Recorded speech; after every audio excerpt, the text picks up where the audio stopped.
Hi, everybody. I'm gonna do a quick shout out to somebody online. If anybody wants to do a quick thumbs up and make sure you're hearing us okay. Since we have most of our people in the room that I usually ask this question to. Yay, okay. Thank you to confirm that. So welcome to our board meeting on January 23rd. We are excited to have you all here with us this evening. We had 22 participants online and we have a pretty good group here at IMO conference room. And all right, we are gonna go ahead and jump in. We have this meeting recording. I hope everybody remembers our board doc site where our agendas are posted. So you can follow along for that. And of course, we'll also be posting the recordings of these meetings as well. So you can always check those out if you can't be with us.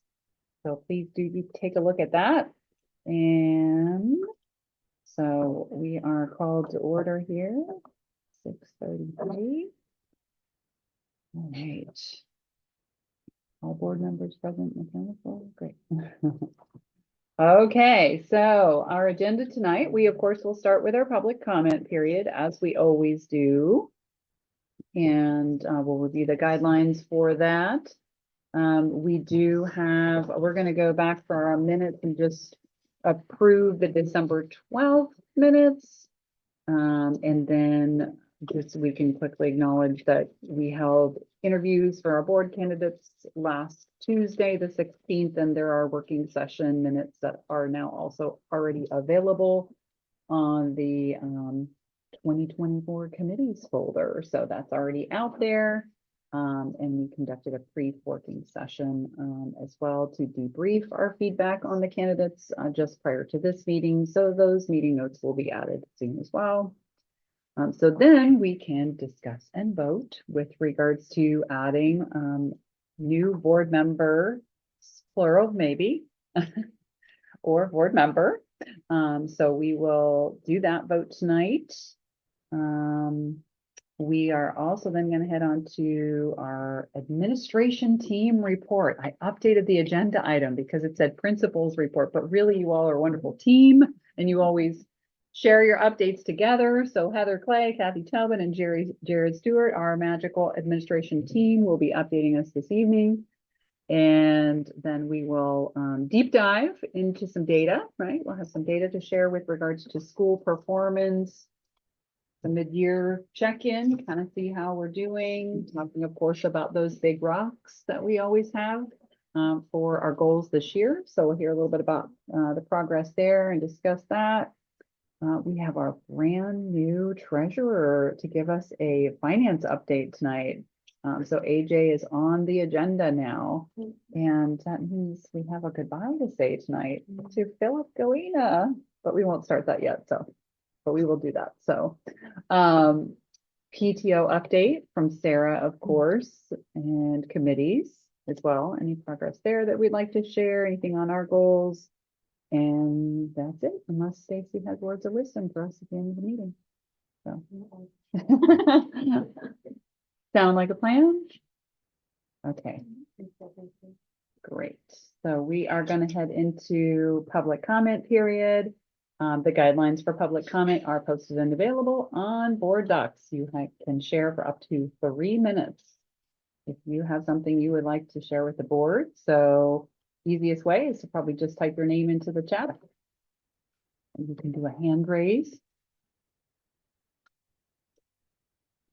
So I'll just be quiet for a moment and see if we have any public comment.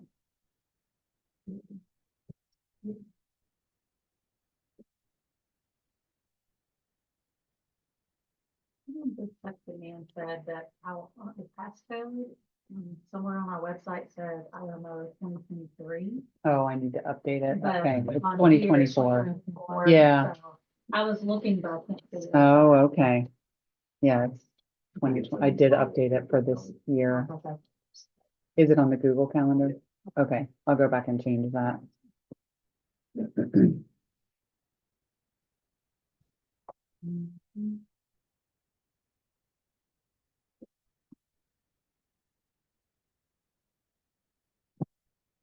All right, anybody, public comment?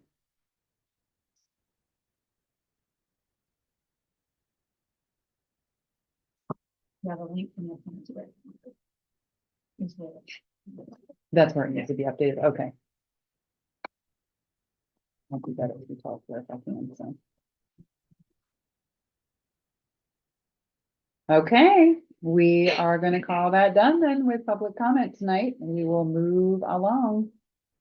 So we do need to vote on our December 12th minutes that are available to you in board docs. And you've seen also the working session minutes as well, they're out there. We don't formally vote on those, but just again acknowledging that they're out there. From last January 16th. So any changes, edits to the December 12th minutes? I'll move to approve them.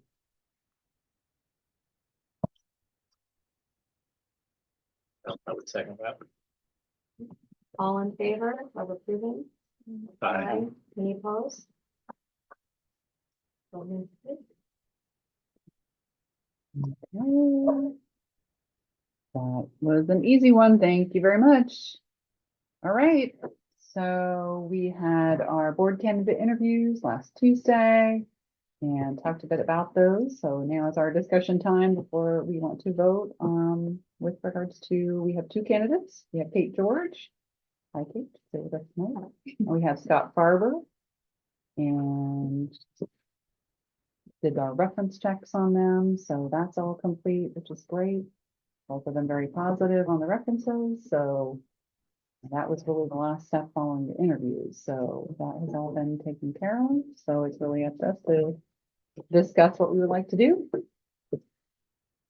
Yeah, I think that what we need to consider is just how many we want to bring on at this stage, right? Like, I think that's real quick that we need to make sure it's just clear if we are ready to bring on just one now, one later, or two now. I think that there might be a little bit of discussion that could be had about that.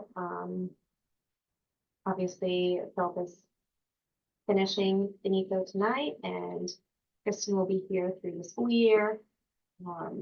But there's also some training time that's always nice to have for board members when they do come on. So that's always a positive too.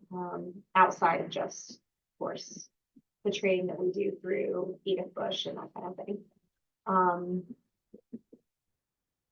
Any thoughts on one versus two at this point? From anybody? I have a question. There's a third person out there that we probably want to consider. I don't know if you feel like I don't know if you've heard back from them or if they are always. I haven't. Okay. I reached out to him again just to see if we could do an informational chat. I haven't heard a response yet, so. But there is another person who has expressed interest, so, and he recognized he was not in this round of review. Right, it would be a future position. So that would be for the future, but, Yeah, because that would be. but yeah, I've tried to reach out to him. Well, I followed up once and then twice and haven't heard back yet, so. So do you know this meeting now, there's 6 of us, right? Right, And then 5. yeah. When's your- At the end of June. June, June? June meeting. so big vacation in July. As always. I mean, I'd be in favor of just moving forward with two positions now from a, a learning and ramp up perspective. It does take a few months to get comfortable and understand the role and expectations. So I don't, we've got the second half of this year, with things coming up with the middle school change, it's probably a good time to just, have some folks that can listen and visibly and see some of the sausage making that happens with some of that, and as we deal with some of our, financial planning that we'll have to do. So the sooner we can get folks up to speed on what's happening, probably the better. And there is an onboarding process, which includes training and charter school Sunshine. Yeah, I mean- you know, Yeah. sunshine law review and understanding the protocols of what it means to be a board member and, you know, all of that. So it's a whole piece that obviously everyone has to go through, so. And our first year, the first year of the board, just for the public, typically is a probationary year. And then we confirm after the end of year 1 to then renew for 3 years. So we kind of have that too in case things go on out. So, you know. And like they do, renew for 3 Mhm. and then renew for another 3. And Another 3. then you can be here for 9 years like me.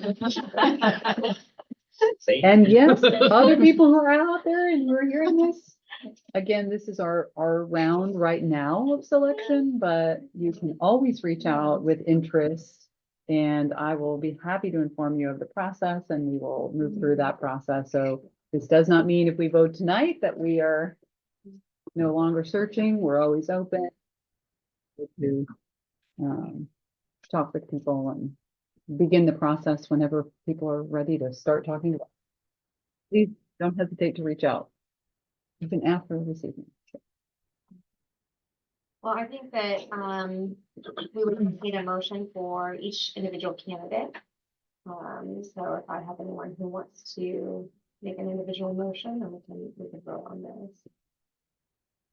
I'd just throw out there too, I think in our working session, we shared some feedback. Mhm. Right, about each one of the candidates, and so I'd like to make sure that we share that feedback with the candidates as part of the invitation process, just so that folks are clear on where we stand and expectations and whatnot, so, Mhm. yeah. I don't know if that's something we have to do in this meeting or something we would do as a follow-up, but I just Maybe. want to make sure Yeah. that's something we are able to share. In the training process is even more so, right, like the follow-up would be. I think. And there is still a background check that needs to take place, so probably need help from Alicia when we do, you know, proceed to get that all set, and Yeah. get the training set up and, you know, those pieces. Which I think it's 3 hours, 4 hours.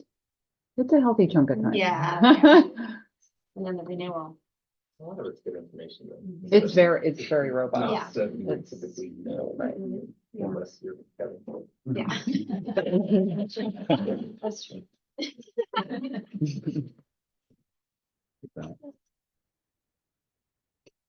Do we have any motions? Sure, I mean, I can put a motion on the floor to, I don't know how to rephrase this, Kevin, but add a board member invitation to Kate George as a member of the board of directors. I'll second it. I think it's just, we're gonna vote on it. It'll become effective upon the approval by Orange County Schools, so. And we're not gonna be voting on anything. But sunshine law attaches the moment you know you're gonna be on the board, so if this gets approved, that'll be that. So tonight. moving Excellent. forward. Understood. That's why we paid him to be here. Goodbye texting right now. Well, texting. All right, when we have a motion and we have a second, all in favor? Aye. Aye. Any opposed? Right, motion carries. We would have moved to move Kate George onto the board for IMO, IMHS. Congratulations. Congratulations. Welcome. Thank you. Mhm. Do I have another motion? I'll make a Your motion. bro, it's your bro now. Uh, Make a motion to put Scott Barber as a board member, Yeah. put a vote to the board. Thank you. All in favor? Aye. Aye. Any opposed? All right, motion carries. Congratulations, Scott, on joining. That Scott's here. I don't know if it's there.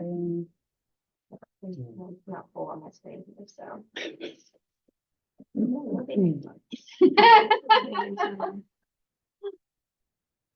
Can you reach out to him? Yeah. I can reach out to him Get with the him up good to news. speed, and I don't know if he knew he was supposed to be here or something, or Yeah, what our plans were for tonight. So. no, I don't think we should. Yeah, great. All right, so now we have 2 new board members coming on board. Okay. Congratulations. So I will be connecting with both of those board members soon for the details, and we'll get the logistics of the training and emails and all that stuff set up, so. Stay tuned. We want to spend the next 9 years in the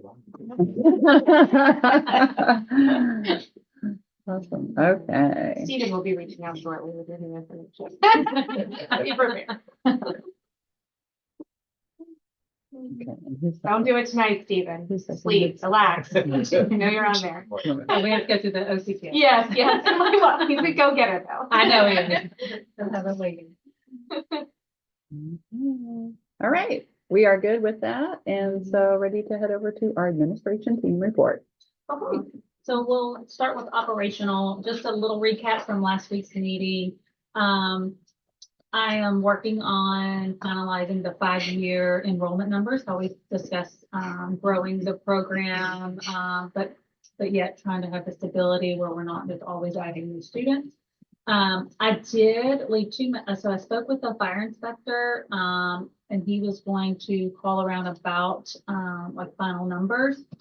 He did not call me back, so I left him another voicemail, but I feel very comfortable that we can continue to move in that direction because it's a 5-year plan. So it's not like we're going to say next year we're going to have 400 kids at the high school, in the middle school, high school. So it's definitely a 5-year plan. Actually met with Kathy and Hilda today to review the options that we talked about with primary, and then how we talked about renovating these 3 classrooms. I did have 2 community members reach out after I put out the message. Well, Kathy put it out for me last week. Both have experience in construction. So I contacted both of them via email and said, as soon as I get all of the regulations, I'm going to bring them in. Spoke with Hilda and Yana and Kathy today, know exactly how many restrooms we have to have. So I'll be calling them tomorrow to set up an appointment to have that initial, bring them in, let them see the space, and then us talk through and hopefully have quotes by the next board meeting, or options at least, for that. So those are the 2 big projects that we talked about last week. And so I just wanted to kind of update you on those. Do you know if those are people that have like construction companies, or are they Yeah, just yes, they individuals do. that- They have construction companies and, well, in their email, that's what they have said. One wife actually emailed on behalf of her husband, so I hope he's okay with that. But that they have all the license and this, but I have not verified any of that, so I will when if I'm speaking to them to make sure. And that doesn't mean, so if anybody's watching this, that, we'll be open to others as well, to try to get the right person in here, but then also come in on our budget and also come in there. So. Move with from ADP. So we launched the insurance yesterday. Monday, we decided to go with Brown and Brown. And so they did a Zoom call with staff, reported that staff could get on yesterday and start looking at all the options. And then, today, I'm getting my days mixed up. Today is Tuesday. And today's Wednesday. I apologize. So starting tomorrow, they will have people on staff to do one-on-one meetings with our staff. So we can have hopefully everybody selected by Friday. So then we can meet that February 1st time. So we have that up and running. That will be all of our benefits in regards to medical, dental, vision, workers' comp, all of that. Been working with AJ, and he set us up with a representative from Boya for retirement, who we currently already use. And so we're going to proceed with them of just rolling over that information. So there's not, a disruption to anybody's retirement. So had a Zoom call with them yesterday as well.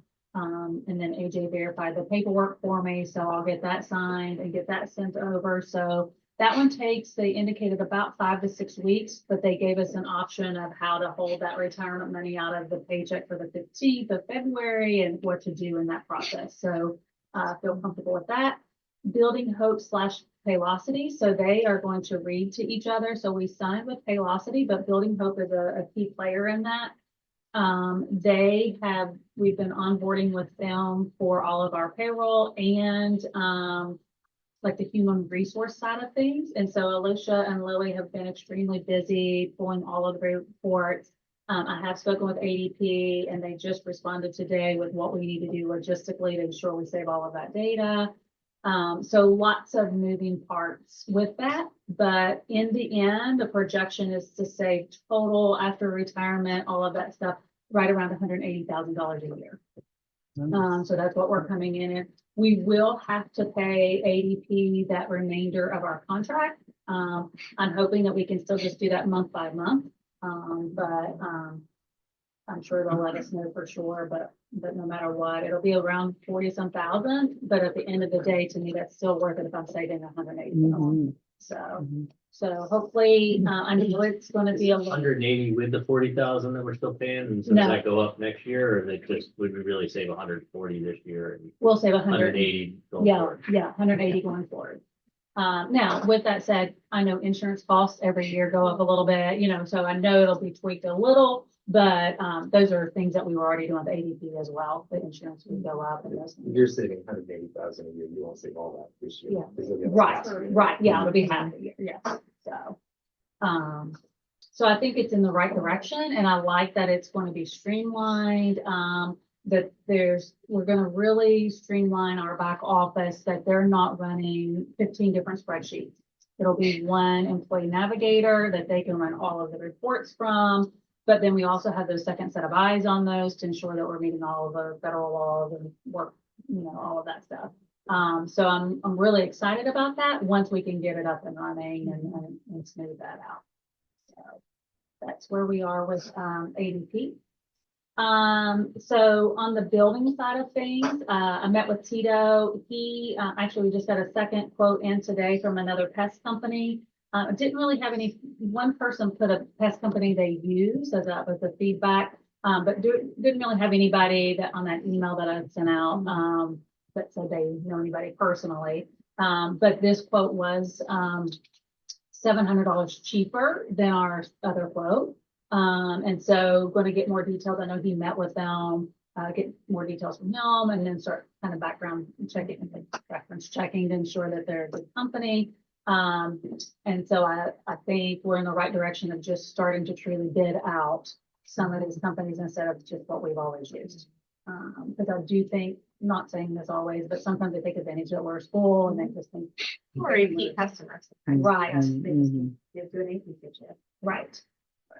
I will send out, so Kristen shared with me a directory that was put together, I think, by someone on our PTO, which I really appreciate. So we'll get that out in tomorrow's newsletter so we can start creating a directory of all of these things so that we're not asking every time, that I can then reach out to those families. Just one spot people can Right. type into and, Yeah. keep coming back to using that same form. So Nina was kind of put that together from the PTO. So I thought Yeah, which is really nice. So that's kind of our operational overall. I did just get in the mail today that we have to have, or not mail, we had an email actually from Arnold Law Firm that by March 1st, I have to have property tax exemption paperwork filled out. So I'll work through that. I've never done that before, but ensuring that that's taken care of. So hopefully I may be reaching out to some of you all to say, help me fill this out if you haven't done it already, but so that will be due March 1st, until we have that. Decently straightforward. Yeah, that's what I was thinking. Okay. It's like a. Probably just put that in, it's pretty quick that we're still. Okay, yeah, I haven't go into that yet, but I just found that out, but we'll have to do that. So that's kind of an operational building update. Any questions? Any of those things or anything else that we? We did talk about the solar panels. Yes. So Tito has been working, actually Brett was nice enough to give me the contact information, but he wanted a list of questions. Tito was having a hard time finding some of those things, so I need to follow back up with him to ensure. He was sending me some pictures. He's not sure, Miss Heather, but I will find out where this is, and so we'll make sure. I will. All the guys who are, No, okay, I will do that. Just me. Yeah.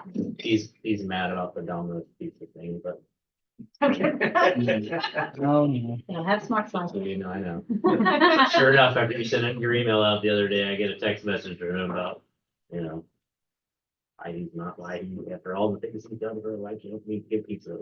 Okay, Yeah, can't help you there, but I can Yeah. help you. You can help me with this one a little bit. yeah, let's get through the school lunch, because, so the goal of that, by not like just, we probably would have made just a few extra dollars if we would have done it on our own. But we are very limited to how many times a year we can serve it. It can't compete with our food service, program. And then this way, all children have the opportunity, no matter based off of income, to have that. And so I would much rather, even if it costs us a few bucks, to ensure that all children have the opportunity to have pizza, but not just a select few. So, okay, so then I'll just go right on into our big rocks. I did share with you an updated spreadsheet. You'll see things bounce around. It depends on what that focus is during that time. So I just kind of snapshot what the big things were. MTSS, Nicole has done a phenomenal job trying to juggle AP role and MTSS. So we are working on creating that specific MTSS handbook and specific strategies. And then we're still working on the system. So the goal is to have that done by the end of the year. So we are pushing along with that, but we do have to come up with a plan for next year. And what does that look like if things have to change because of financial reasons. Tier 1, so Orlando math circles were implemented, and then mini lessons for 4th grade to focus on math deficits were a focus. And then once we start to share more performance data, we'll kind of get into that, what that looks like. Under safe and healthy culture, of course, MTSS behavior is huge, but actually just behavior overall. I don't want to get that confused. A lot of times when people hear behavior, they just think also like students acting out, but it's also learning behaviors. What do I do when I shut down if work is too hard, and all of those kind of things too. So I want to make sure I'm very clear that it's not like always explosive behaviors. It's also just learning behaviors. Lachey and Leanna got together and they started planning different types of professional developments for staff. And we debated doing that on the first day back or not. And so what was decided by the admin team is every Wednesday, once a month, it'll be a focus of that professional development time around various areas of behavior. And they have kind of really dived into what did the teachers say they needed, and then to go on that. So that will be the first official one, even though principals have already met with their staff and shared, and we'll talk about the non-negotiable, shared some of those things. The first official PD will happen in February for that. Human resource. This was a tab that was created a little later on. And like I said, Alicia has done a phenomenal job with this. Alicia, Lily, and I spent actually last Friday going through our entire HR process. We are working on pulling off job descriptions from charter support unit, things that we already have, and streamlining that. And then what the goal is, once we get those streamlined, is to give it to our lead teachers, like depending on or lead in each department, and saying, look through this, and then us creating a bank of our job descriptions for every position.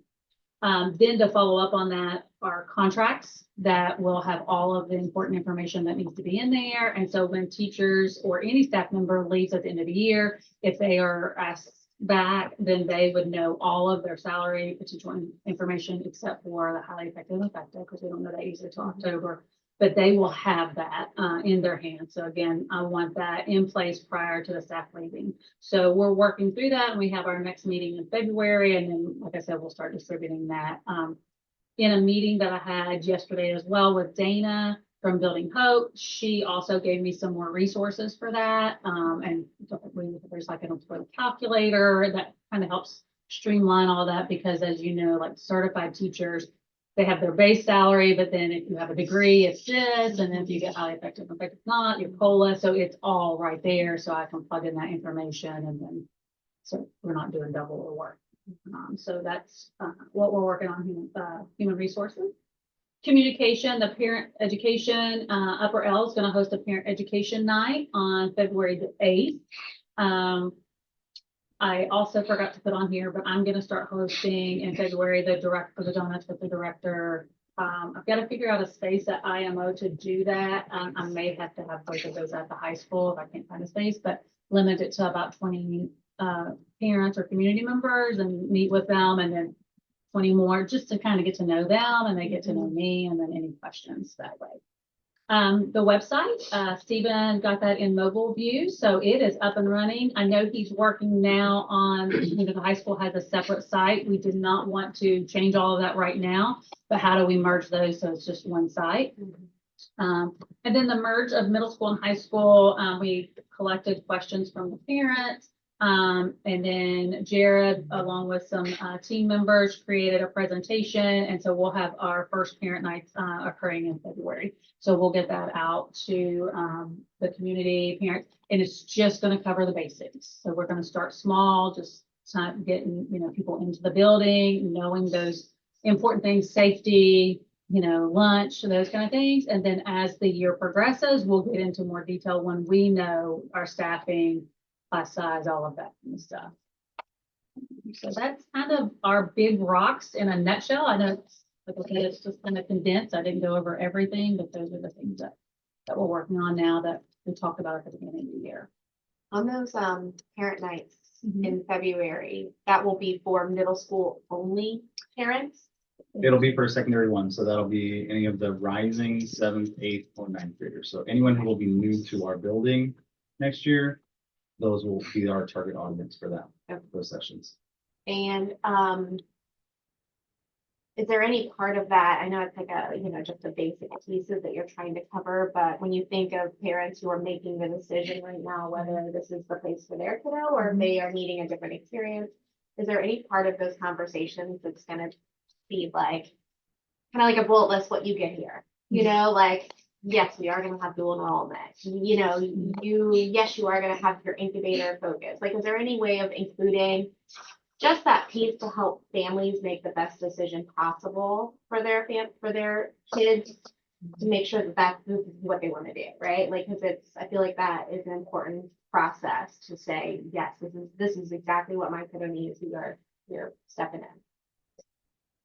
And it might be that, no, this is not what my kiddo needs. So I know what he's thinking right now, because he had in there all of AP and Joel. I was like, no, stick to the basics. Because I was afraid that secondary one would be like, oh, we're going to get that. You know what I mean? Yeah. And so, but I see what you're saying. So he's probably thinking, oh yeah, Heather, there we go. So here's what I would like to do, though, kind of in response to that. I'll use today as an example. I met with the parents of some of our 8th graders who are in that process, Yeah.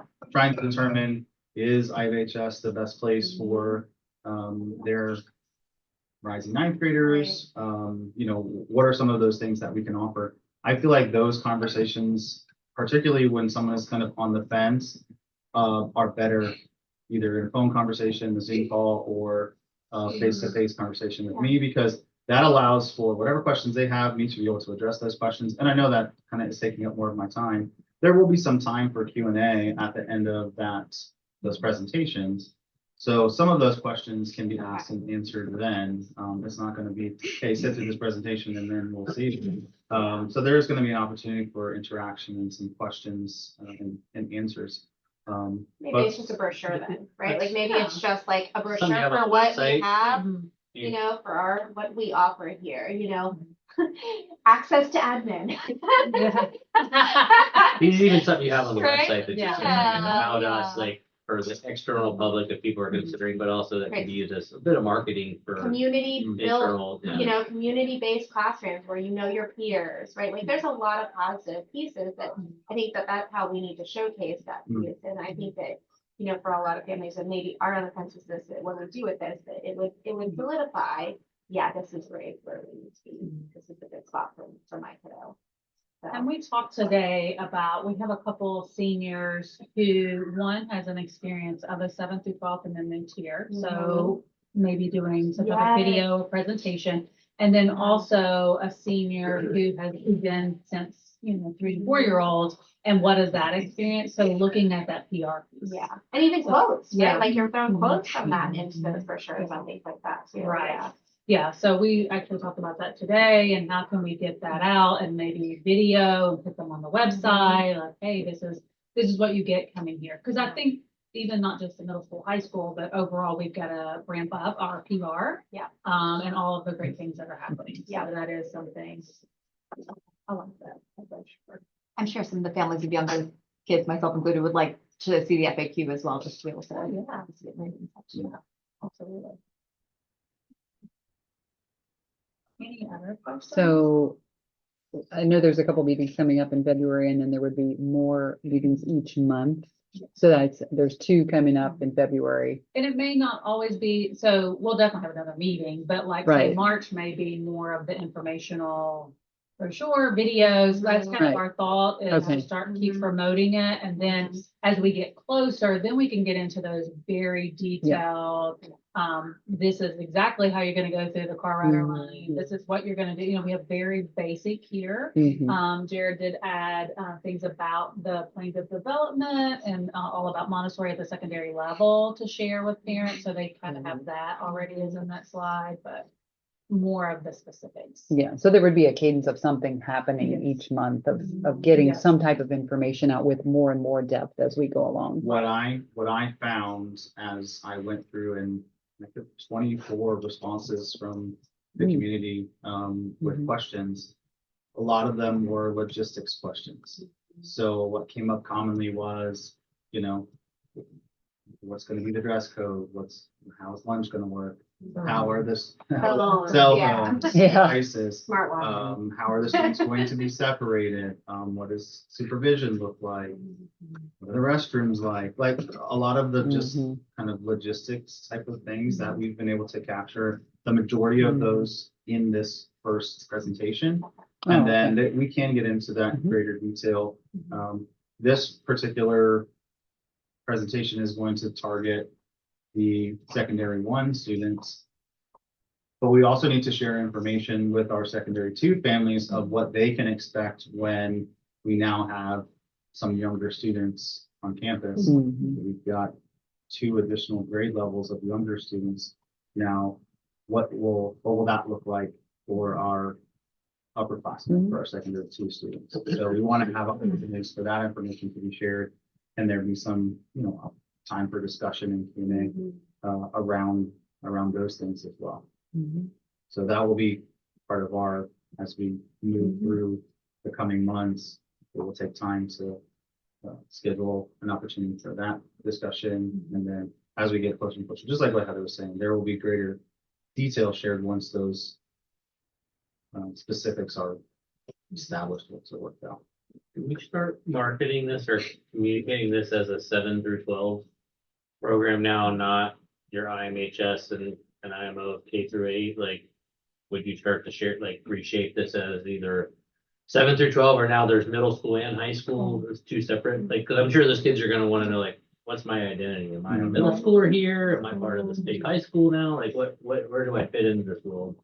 Well, we talked about like the letters on the building say high Yeah. school. Yeah. They were so expensive. They're gonna say high school. I may put a JR there for junior and high. Juniors but- slash seniors. Yeah. Mhm. I've been trying to really just call it IMO, and the reason being is we're one charter. But there are a couple things that said high school, and then I like said, hey, put middle school in there too. But we do, like, we're gonna keep the Panthers because all of the sporting Okay. gear, all of the Yep. branding Oh, is all yeah. Panthers, so they'll still be the Panthers, but yeah, we've got to figure out. IMO secondary and IMO elementary. Yeah. Well, that's Upper what I school was and lower thinking. school or. Yeah. Yeah. Like, And Yeah. the way I want us to kind of picture the separation is more like junior, senior high school. So junior high school is typically 7th, 8th, and 9th grade. Senior high school is 10 through 12. It'll be junior, senior high, just in one building. Yeah, we call it secondary 1 and 2. That's more kind of Montessori terminology, but Yeah. the secondary 1 is the equivalent to 7th, 8th, and 9th grade, equivalent to junior high school. So that's how I really want us to start thinking about how that program is going to be. Because it's no longer going to be middle school and high school. It'll be junior high, senior high, or secondary 1, secondary 2. Mhm. Because I went to a junior high school and then a senior high school, and then right as I was in that. Dating yourself there. Well, so when I went from 9th grade to 10th grade, they changed in Florida the concept to then be middle school, and versus that's when, junior high, so. And I remember it created just a lot of, like people trying to figure out what is this new worldview, Right. where do we fit? And so Mhm. we are different than the rest of Orange County from that perspective. Like there's probably no other 7, 8, 9 schools. Not in Orange County. Brevard County has some that are junior, senior high schools. Yeah. Some of their high schools are junior, senior, they run 10 through 12. It's not uncommon in general. We it's should not just be uncommon in explicit about area. this is who we are and Yeah. be intentional with how we communicate it.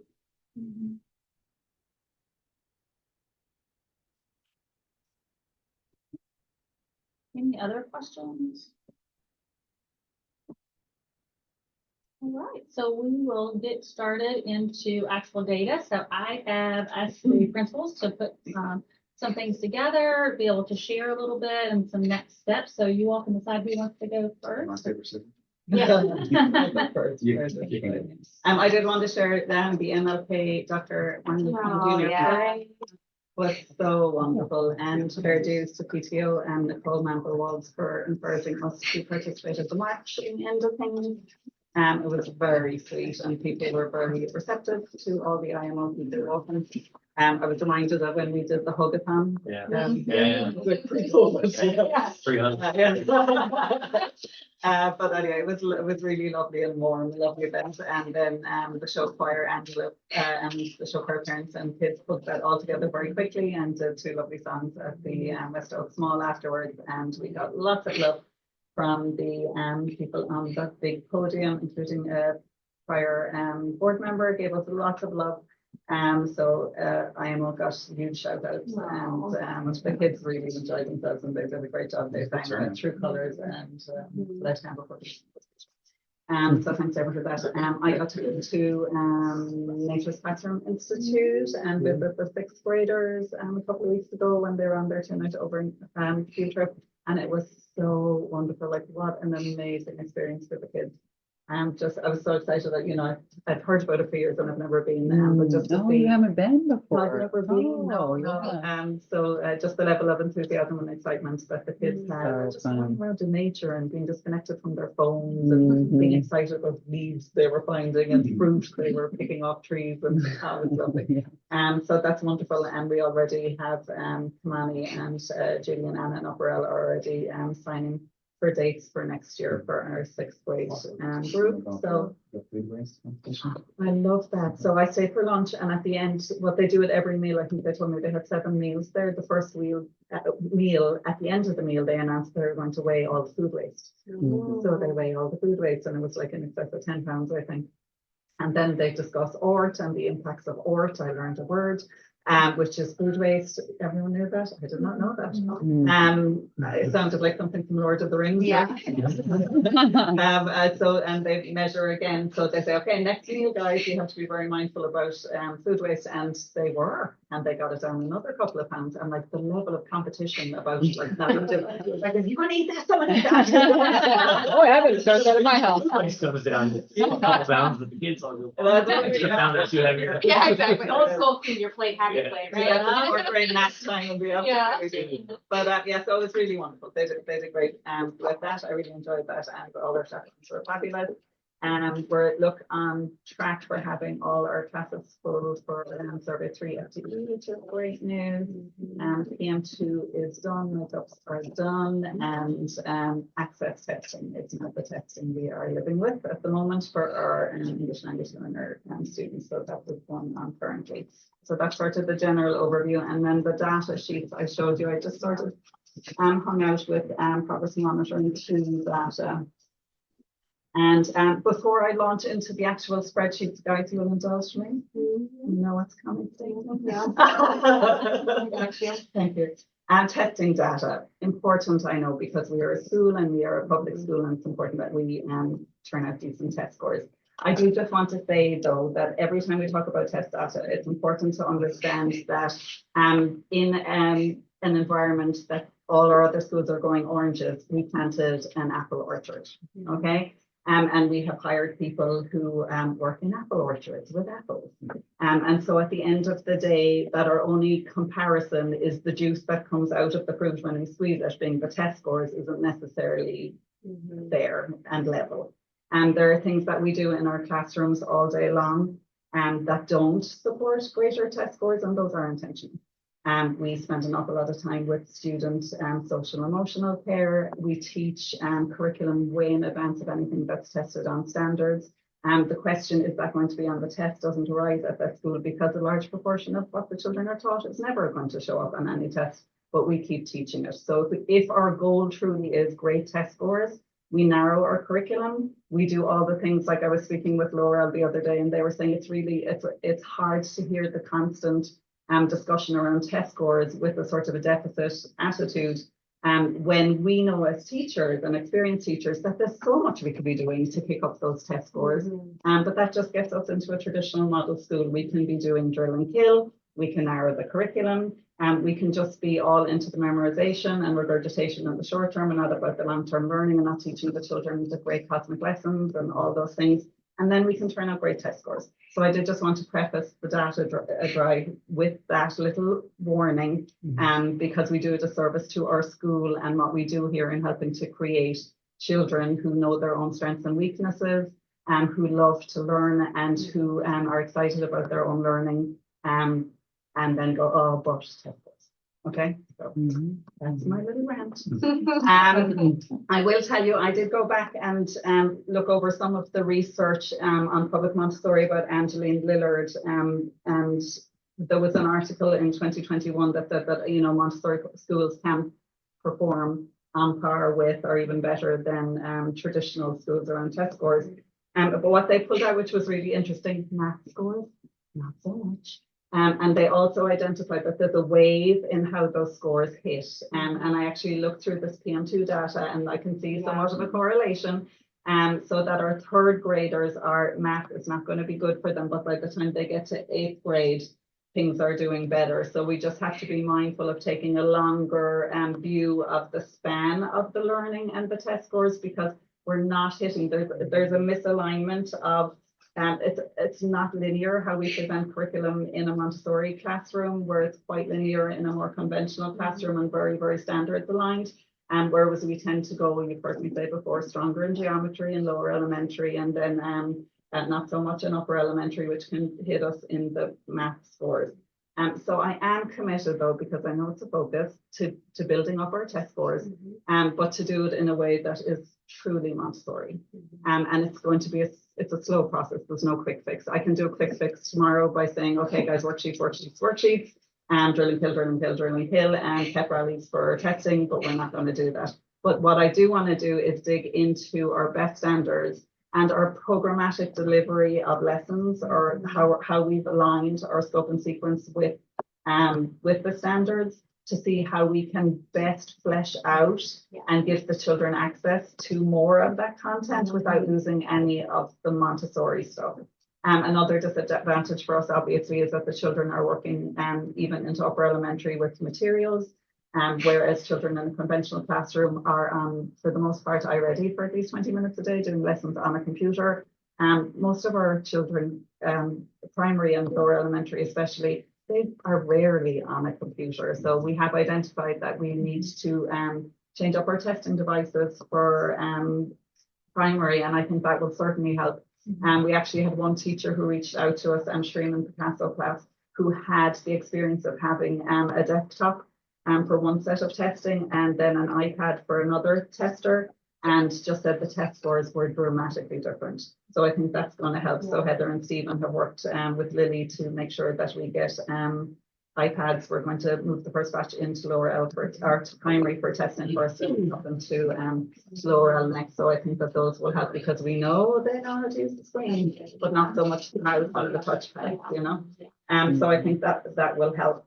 Science scores, I didn't put these on the spreadsheet, but I was speaking with Upper L, and Julie, one of our Upper L level leads, had said that she really thinks we need to figure out how to incorporate more physical science into our science curriculum, and she thinks that that's going to help with the science scores. So that's something we're going to work on too. I see to do with lower L, Deborah Gelfand is on here. Deborah has great interest in math, and I'm going to sit with Deborah and listen to her ideas a little more on the alignment of standards and Montessori content. And then we're also going to be scheduling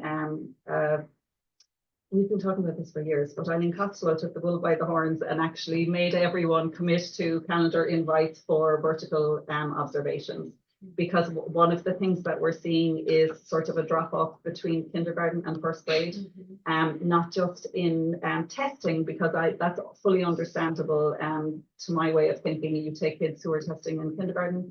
Sorry, Jared, I'm going on too long. Who are testing in kindergarten on in a small group, 1 or 2 children, and then you suddenly have them in a classroom where they're testing with all of first grade. It's just a different level of, you know, so that they're not getting that. So I see that. But also I do think that as we are matriculating up more children who've been with us in the primary program, and that is the goal eventually, that we're fully matriculating up children into lower L from primary, that we are able to ensure that each child is being met where they've left off in primary and getting into first grade. So because I think that I think we've got work to do there on the verticals, and the same in the transition from lower to upper. So just I think those vertical observations are going to be very helpful in that. Our teachers are amazing. I can honestly say there isn't a single classroom in the school, I think I said this to you guys before, that I would have a concern about putting any of my children in. That's not always the case in every school. It's not even always been the case. Here, that, you know, it's not unusual to have a classroom where you go, oh, what's going on there, you know, but that is not the case in any of our classrooms here. Our staff are amazing and they are instructionally very, very strong. Having said that, our new To Know Me platform, we're up and running on that. That's our new professional development platform. And we have got the ability, there's embedded PD that we can assign directly related to areas for growth to teachers. And we feel that that will also be very, very useful. So we've gotten observations underway. So as admin, you can assign it to their dashboard. Based on like the observations or feedback. Right, and it ties straight into a domain from the Charlotte Danielson framework. And so hundreds of resources there, articles, videos, all sorts of things. And it will also do that too, in response to the teacher's self-evaluation. So they'll do a self-evaluation and will recommend other resources based on how they assess themselves in different areas. So very robust. We're just kind of getting into the swing of using it. One thing that I appreciate about it is the record keeping aspect. So there's the ability for staff members to go in and record observation notes that are not evaluative. So it's just, I'm recording what I saw, kind of like a walkthrough, and it keeps a record of that. And then when it is time to do an evaluative observation, all of those notes are there in the platform to reference. So you can see, okay, this is not just, I'm basing this evaluation score on a one-off observation. I have all these other times that I've visited your classroom and things that I've seen and been able to highlight to take into consideration. I think that gives a more holistic picture. I know I've always felt as an administrator that that process, the observation evaluation process, was a little bit, skewed to the disadvantage of the teacher because it's a snapshot, right? You just go in and you see one thing and then you're going to score that one observation. So this allows us to add those additional notes, target specific parts of the observation with the different elements from the framework. So we can show the teachers like, this is where you aligned with this particular element, and it tags it all. Like a list of the fours that you're kind of like focused on, related to everything. Do you guys have a list like that? There's a distilled list of the key factors. Is that what you're talking about? Like look for, so like when you go in on what do you specifically do? Yeah, that's all in the framework book, and the teachers all have a copy of the framework book. Yeah. And then it's an opportunity for feedback too. So I've been sharing all of the observation notes, some questions or suggestions, and we've had positive responses. It's a lot more interactive than the platform that we used before, which was basically, this is our way of capturing the data, but wasn't really useful for much else. Yeah, and the person that we've been working with from To Know Me, I think he's the founder, is very receptive. Like he's reaching out to us for feedback and how can I make this platform better? how do we make it more user friendly? And make what sure- is I'm it- sure that we are a different kind of venue than he's normally used to Yeah. supporting, so, yeah. It seems like quite a big company, so it's, we Yeah. get a great level of care He's from them. creating his so own great. Montessori version. Yeah. Well, and you know, Good start it's, marketing. it's great that we give him feedback and he says, okay, that's gonna be part of the next update. And then update happens and it's there with the functionality that we requested. So it's been awesome. We certainly wouldn't have gotten that from Bullseye, so. Yeah. Yeah, This is and great. they were lovely people too, but the product was different, yeah. Yeah. Okay, so just to look at the data, obviously math is where we are, most concerned in getting, improvements in scores. So we're looking at, I'm looking at the tab that's got, PM1 to PM2 from math. And, you can see that, where are we? In PM1 this year, 15% of children had a level 3 or higher at our school, and at district it was 9% and state it was 8%. In PM2 we had 27%, district 33%, and state 31%. So our growth between 1 and 2 is not exactly aligned with state and district. Fourth grade, 8% passing in PM1, district 12%, state 9%, fourth grade PM2, 18%, passing 31% at district and 25% at state. Fifth grade, 19% passing PM1 at the school, 16% in state, district, 14 in state, and then PM2 school 34%, district 40, and state 30. So we're tracking similar to the state, but we would like obviously to get quite a bit higher.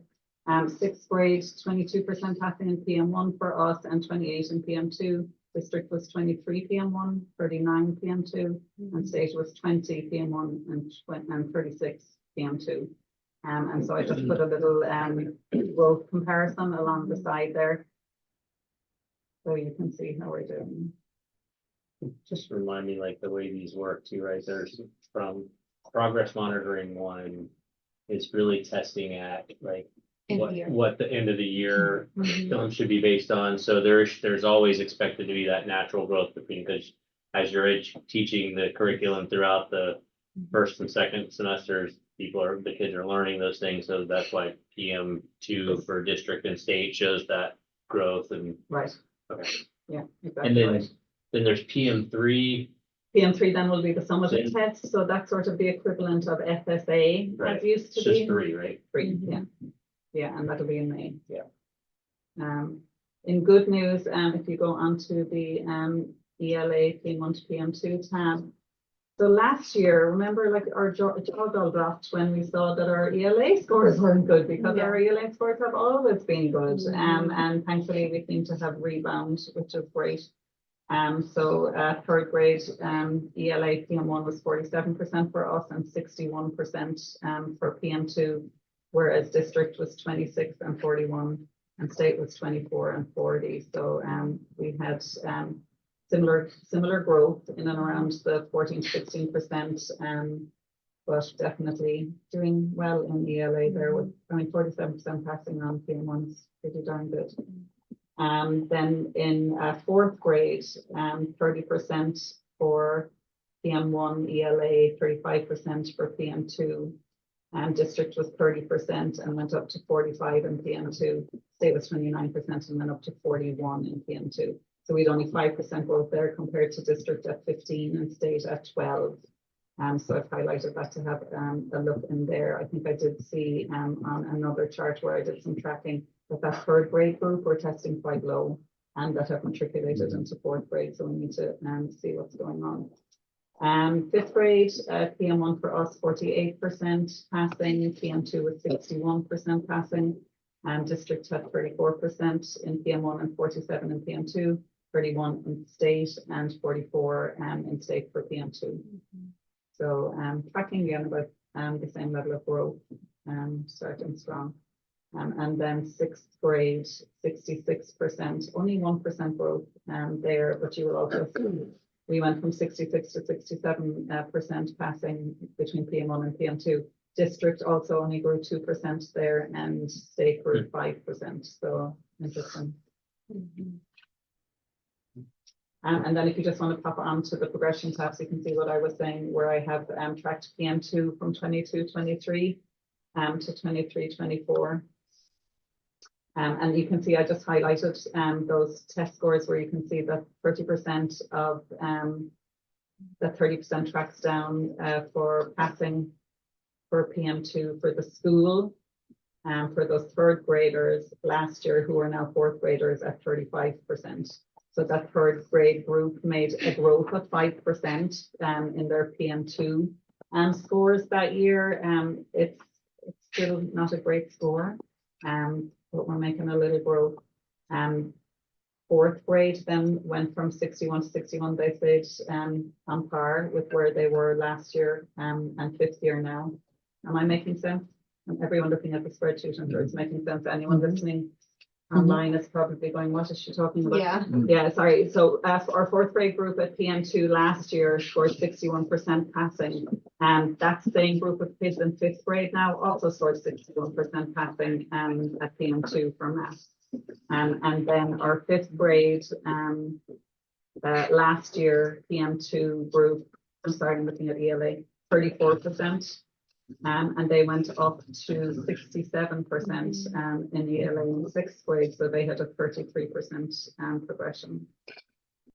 So is that ELA? That was ELA.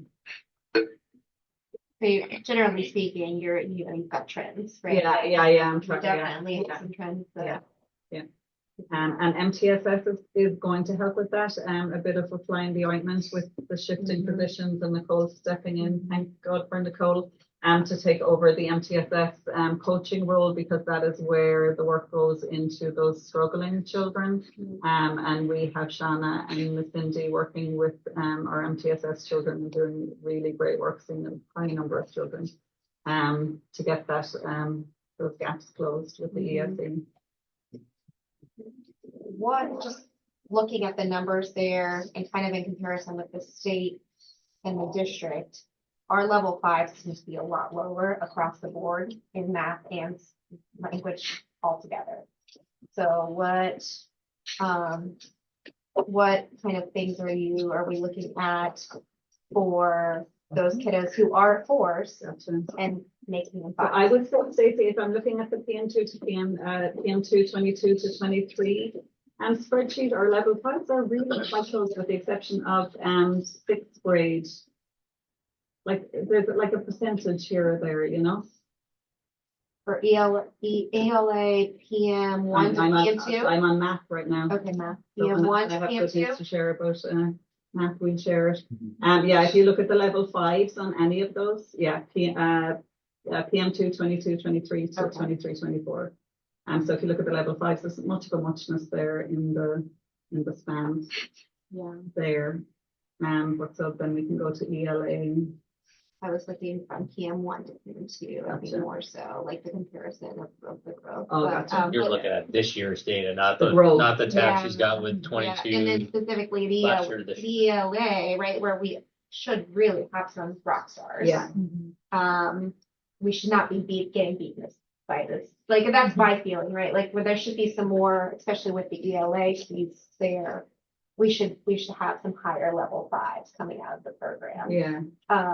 Than the district or the state. Yeah. You know, when we look at fourth grade or sixth grade, fifth grade, fourth grade, we're lower than the district and the state in all level 5s. Right. So just something else that. It's not too much of a drop though. Looking Yeah, at it's a couple points, It's a right. couple of points here Yeah, or there. 3 to 9%, Right. right? And again, Six to Stacey, I eight. do want to, and I fully agree with you. We should Yeah. be kicking out the ELA scores, and we're doing well on the ELA Yeah. scores, especially. I'm delighted to see this. I think this more closely reflects, you know, what's going on. But like we are turning out these scores without doing any of the test prep stuff, Right. you know. Right. So I think we do have to sit with that. And so we are in many areas on par. I even pulled up from the FLDOE where they were giving passing percentiles for various categories of children, like students with disabilities and African American children. And we are really very, very close, and in some places higher, and in some places a few percentage points lower. But like when you consider how little stress is put on the Right. children here about testing, Right. like it's amazing. And I always remember Gretchen, one of our students from middle school who joined us. She left the middle school and joined us over on Plant Street, and she was in the classroom only freshly joined us in middle school. It was one of the first years we had middle school, and I was walking a tour through, and Gretchen had walked in to get a water bottle, and she was quite shy and didn't like to talk. And a group of parents said, "Oh, we have a real life middle schooler. Let's ask her directly," you know. And they said, "So tell me, what is the biggest difference that you have found between your old school and this school?" And I will remember this child saying, she said, like, so much less. Like I sleep at night, and I can't remember exactly what she Yeah. said, but like when she spoke, it was like you could just see there was light in her, Right. and just all that horrible testing pressure that No had been homework making helps life you. miserable. What was that? No homework helps. I know too. homework, yeah. But like, I Yeah. always remember that. So Yeah. like we are turning out these scores, and all the children sleep well at night, and no one is losing hair, and Yeah. and that's important to keep in mind. So you mentioned it, but this is, I know, the piece that I'm really kind of focusing on, because I don't want us to lose, to be at risk, right, for next year, Right. financially speaking. Yeah. So when we look at where we are with the subcategories, because that's where we missed out the last 3 years. How are we looking on the subcategories so that we're not going to miss out this year? So I only have the end of year data for last year to talk to about that. Honestly, I was looking at students with disabilities, and I think this probably lumped in kindergarten through 8th grade on the FLDOE site. So we were at 28.7% passing math. Okay. District was at 23.5%, and state was at 34.2%. So it's not like we're Right, it's not far. suffering so much worse The than game of everybody inches. else. The game of Yeah, inches. it Yeah, is. we're 1 percentage point. We away. need Yeah. inches. But we need a, No, we but we need need it. Yeah, we Right, do. right. We you do. know, Yeah. so. Yeah, we do. So yeah, just all the things I mentioned, Stacey, Okay. that we're going to dig into, but when we're doing it, we're going to do it in a way that doesn't Yeah. cause any children to lose hair, and maintains the authenticity of the model that we're all working so hard to. How do these test scores again fit into the overall school grade calculation that they give at the end of the year? So it's changing for this year, so. Again, Yeah. because that is another financial, like as a, you know, that our bond ratings get looked, or, you know, our Yeah. creditors look at Yeah. those things. So like those are things we have. So I think we had shared Keep a perspective on. in a previous board meeting that we got the scores back that didn't include any of the student growth, because they weren't able to calculate student growth because we've only had that new test for 1 year. Yeah. But based on that, we were solid B for both the high school and middle school, elementary school.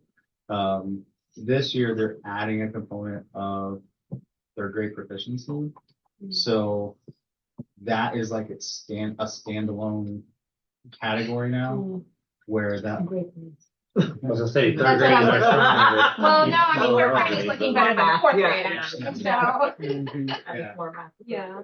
Yeah, and I think I don't know if it's both math and And ELA. ELA for third grade, or if it's just one. Say But graduation levels in there too, like is that the other typically about the. yeah, so There's a few components to it, right? Like, probably will be like like On the your buckets, yeah. 13 or 14 different categories that we'll have to look at. So it'll be our growth in ELA and math, our proficiency in ELA and math, our growth of our bottom quartile, so you know, our lowest achieving students. but those What numbers growth- all come off these test scores, though, right? Yes. So, I mean, it's a healthy portion of the overall school grade calculation. No, it's It the gets whole- derived. Is it it's the 100%? whole Because I thought they 100%. did use like graduation They do graduation rate. numbers, and I thought there was maybe something else that Yeah. went into It's that. graduation acceleration, which is based off Yeah. of both middle school and high school. Mhm. So middle school acceleration is based off of 8th graders who passed their 7th grade,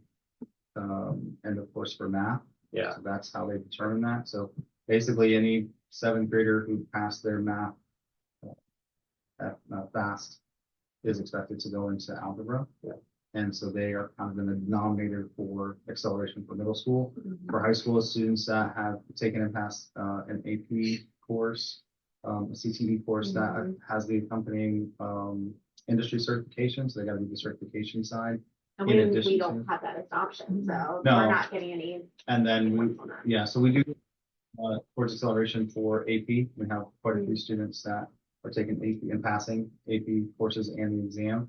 Where we're probably going to get the biggest bang for our buck in regards to acceleration is going to be through dual enrollment. And so that's every senior. So we look at the graduating cohort, and those are always a year late.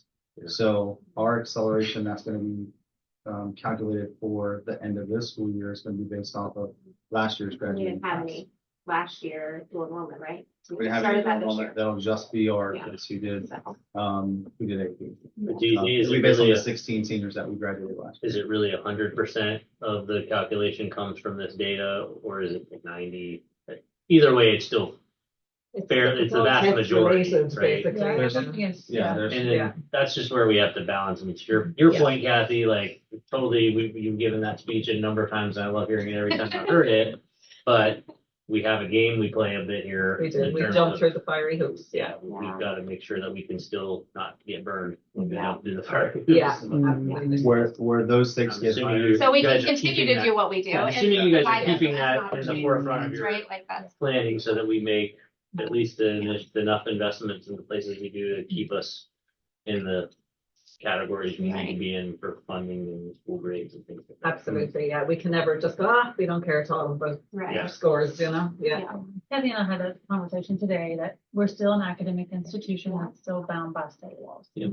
And so how do we balance that to where we don't focus everything on test scores, but yet that we are producing students that no matter what situation they're placed in, they are successful. So it's just like passing your driver's test, you still have to take a test. Yeah. You know what I mean? And so what does that look like? Because ultimately what Kathy does on this campus is going to then affect what happens on this campus. And so how do we marry that? So next week at our admin meeting, I have already asked them to come with plans of what does that look like for the remainder of the school year? How are we going to focus on those things that we can control right now? You know, is it diving into standards? Is it working, you know, with our MTSS students and what does that look like? I know they're already doing great things, but how do we streamline that to get to push as many kids as we can to that next level? Because they've already, if you look at those scores that I broke apart, the majority of our level ones have moved to level 2. But then what you said, how do we get those top half kids to also continue to Yeah. move? We need level 3s. Yes, right. Yeah. And so we have a lot of level 2s. Yep. So are they on the cusp of a Lot of level 3? possibility. Right. So we can look at that and my Good main point. focus for this year, as I pulled down, is math, and we don't want to take away from that. Math and our ESC kids, that is this year's goal with the goal of long term. But right now, these are the two things that we need to focus on, then we can get to. Because I want out of the targeted Yes. population.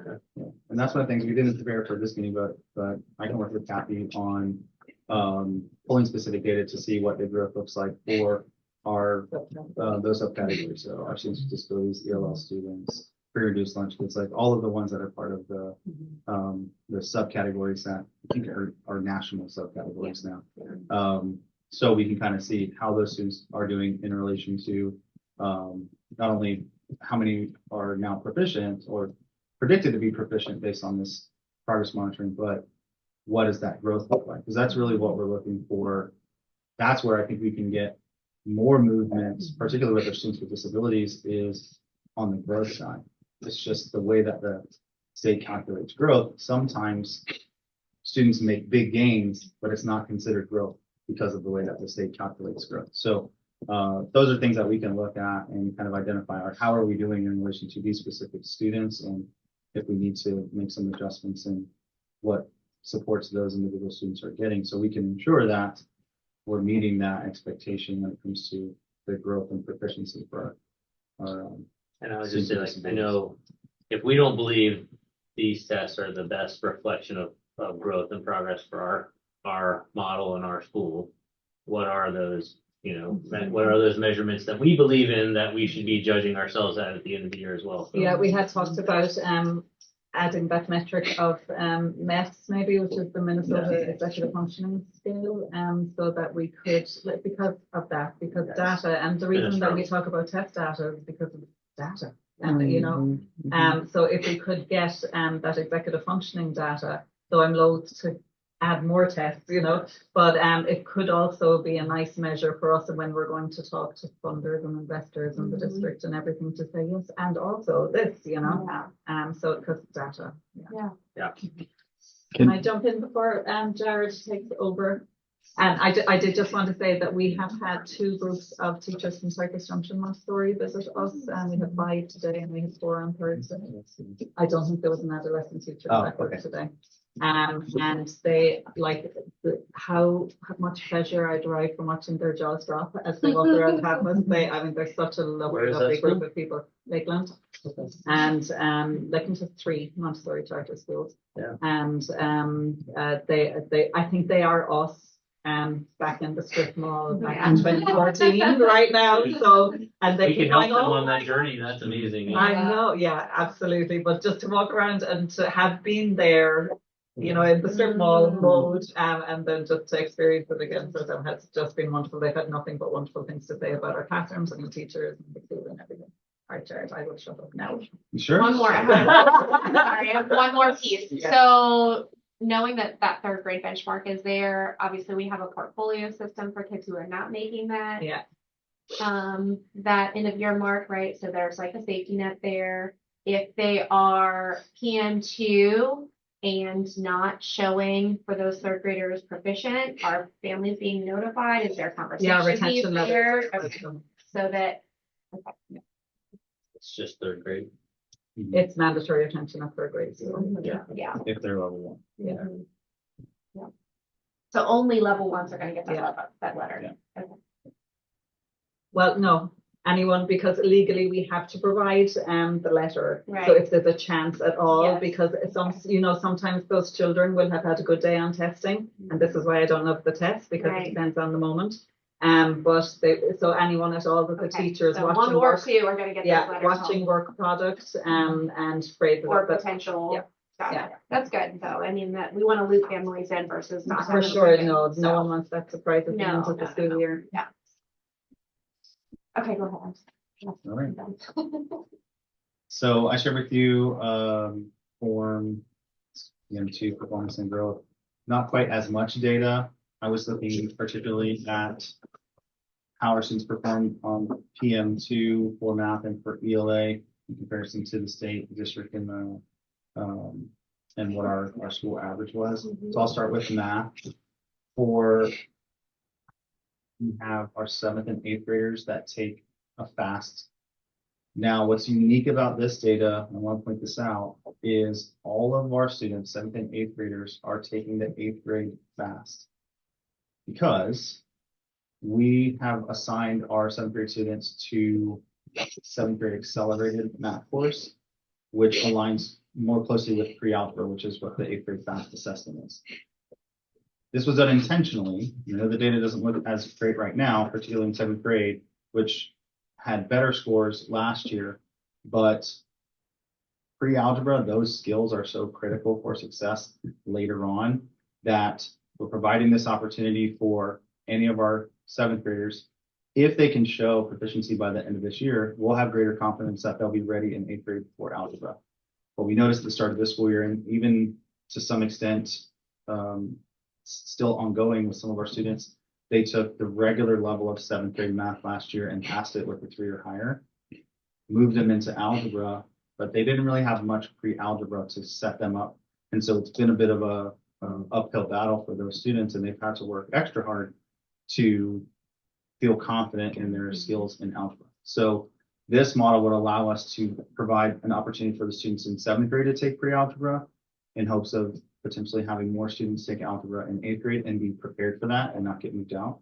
And then any of the students that are not proficient at the end of 7th grade, they will basically have another opportunity at pre-algebra for 8th grade. Because algebra is a requirement for graduation, passing that EOC is a requirement for graduation, if the students have more foundational skills because they've had more opportunity to engage with pre-algebra, it's going to lead to greater success in the long term. So doesn't look great right now because our students are coming from sixth grade math right into pre-algebra. There's a gap there that's having to be filled now. Kudos to Natalie McIntosh and our team in the middle school math classroom, Karen and Patricia, for working to get those students up to speed with pre-algebra, because there's bound to be some gaps when you kind of skip over that material. We're fortunate that a lot of seventh grade math is geometry focused, and because we do have strong geometry focus in the lower grade levels, they get a lot of that ahead of time. So I feel like they're not really missing a whole lot from the regular seventh grade curriculum. And the goal is to really prepare them for when the stakes are much higher, when they get to those high school level courses that are now required for graduation. So I will say, and I'll just point out that our proficiency rate increased from 6% on PM1 to 24% on PM2. Still not where we want it to be, obviously, but that's movement in the right direction. And I do think that for any of those students who are in seventh grade this year who don't pass this year, the likelihood that they'll pass next year is going to be much, much higher. So I would say probably for next year's eighth grade students who are taking pre-algebra again, I mean, make an estimate to say 65 to 7%, if not more, are going to then be proficient in pre-algebra by the end of the year, which then means they're better suited to take algebra once they get to ninth grade. So that ripple effect of greater success in math at the high school level is going to take place because of some intentional steps now. So it's been a little bit of some growing pains to start with, but I think that we're going to see the dividends of that pay off in the long run as students are better prepared. One of the things that we're seeing, and it's not a major concern, but we are seeing some concern with students in high school who are 11th graders or even 12th graders who haven't met all of the testing requirements for graduation. So we're having to shift and implement some additional supports for those small groups of students. And so anything that we can do in advance of the students getting to these kind of more high stakes areas, I think is worthwhile. So that's what we're looking at for 7th and 8th grade math. For algebra, there's a different assessment that's used for algebra. So algebra is an end of course exam. There's not progress monitoring for algebra along the way. The district does offer progress monitoring through STAR assessment. The data is very different. How it's recorded is very different. The levels are very different. But what I did see was a growth of 7 points on average from the beginning of the year assessment to the middle of the year assessment for algebra, which again is movement in a positive direction. You can see also too that our 7th and 8th graders also grew. 7th grade on average 9 points, 8th graders on average 7 points. So we're moving in the direction towards higher proficiency.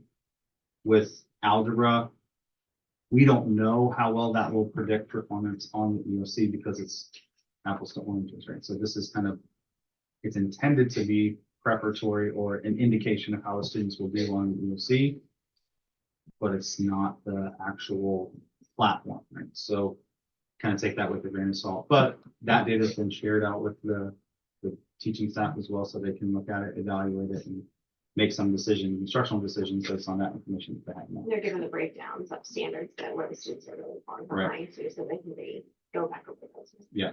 So they see trends, student by student. What are your strengths? What are your areas of weakness? And then you kind of group those students together by trends. Okay, this group of students has the same area of deficit or where they need some additional support. And so that's where some of the small group instruction can happen with those targeted groups. But not everybody needs the same things. Okay, let's be intentional about giving the targeted support for those students that may need it in that area. So all of that information was shared out with our middle school team, and be following up with them to kind of see what specific steps they're going to be taking to address seeing this needle continue to move in a positive direction. With ELA, our scores are great. Continue to be on average higher than the state and district for 7th through 10th grade. Seventh grade is the biggest when you compare our average score for seventh grade to the state average is a 10-point difference. So we're 10 points higher. So that's the biggest differential. The smallest one is in ninth grade, but we're still 3 points higher than the state average, 5 point higher than the district, points higher than the district average. And our percent proficient rose from 46 to 54% from PM1 to PM2. Again, movement in the right direction. I think, if I'm remembering correctly, our overall proficiency for ELA just for the high school students last year was around 60%. So with this same increase, we'll be higher than that for if we see this same trend of 8% increase from PM2 to PM3, we'll see a overall that will be higher. I do want to point out just one area that I think is worth noting. The growth for 9th and 10th grade was negative. So there, on average, the scores did go down from PM1 to PM2. I think there's a couple reasons for that. I think one of the biggest reasons was we tested on the day before the last day of the semester. So the day before winter break. That day was also the day right before our last community day of the calendar year. And so I don't know that this is the absolute best effort that our students could have put forth because they were, kind of winding down, lots of things going on. It's so close to Christmas and the holidays. And so I think that's probably a factor. There were some students that did show some pretty good growth, but I think as a whole, it was, okay, we have to sit through this test because you're telling us that we have to do it. Let's get through it. Again, this data has been shared with the high school ELA team. And I'll be working with them to come up with a plan. It's interesting, even prior to sharing this data, I did have conversations with both teachers and they brought up to me independently of each other some reflection on what they were anticipating being some lower scores.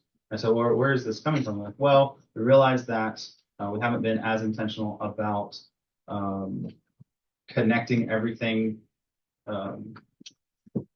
concretely to the standards. So we have amazing things happening in those classes. They address the standards, but it's not always explicit, right? So here's how we're addressing this particular standard in this way.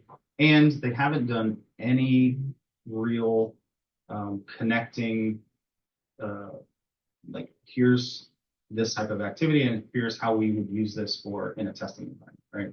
It's kind of been separated. So I know one of the things that will happen is there will be opportunities for the students to get some exposure to the types of test items that they're going to see and things kind of just in that format. So there's some familiarity there. Now, granted, these students have been testing for a long time, so they have a basic understanding of what to expect when they log in to take the test. But there's already a plan in place for just some refining of lessons and ensuring that the instruction that is happening is more explicitly connected with the standards. So the students can see, okay, yeah, this is what I can anticipate when I take the test.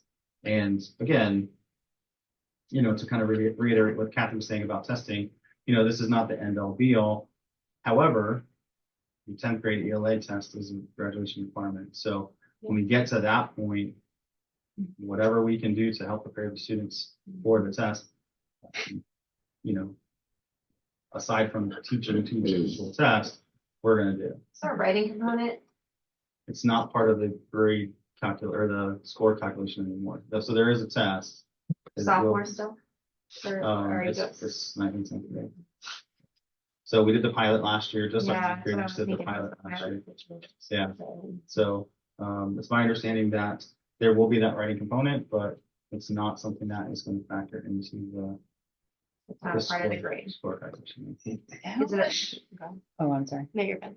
I was just gonna say, how much, while we certainly don't want to teach to the test content, how much can we educate the students or do we educate the students about how to take tests, So that was the other piece test too. taking strategy.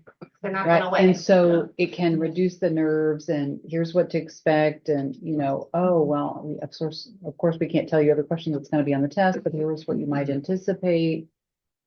Like, Yeah. how much do we engage with that prior to? So I think that was testing? part of the reflection and part of what both the ELA teachers were acknowledging is that they really haven't done a lot of that this year.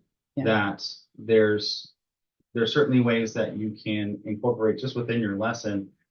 Hey, when you come across something like this on an assessment, here's how to analyze the question. Here's how to best Mhm. answer the question. You're going to see items that are similar to this, so you're prepared for that. But that will be a part moving forward of some things that get implemented in the ELA classes to help better prepare the students to have those strategies for testing, because a lot of it is that just because we don't do it very often and they're not regularly taking many tests just within the classroom. Tests just become like this foreign thing. It's like, oh yeah, this is how I do this again, right?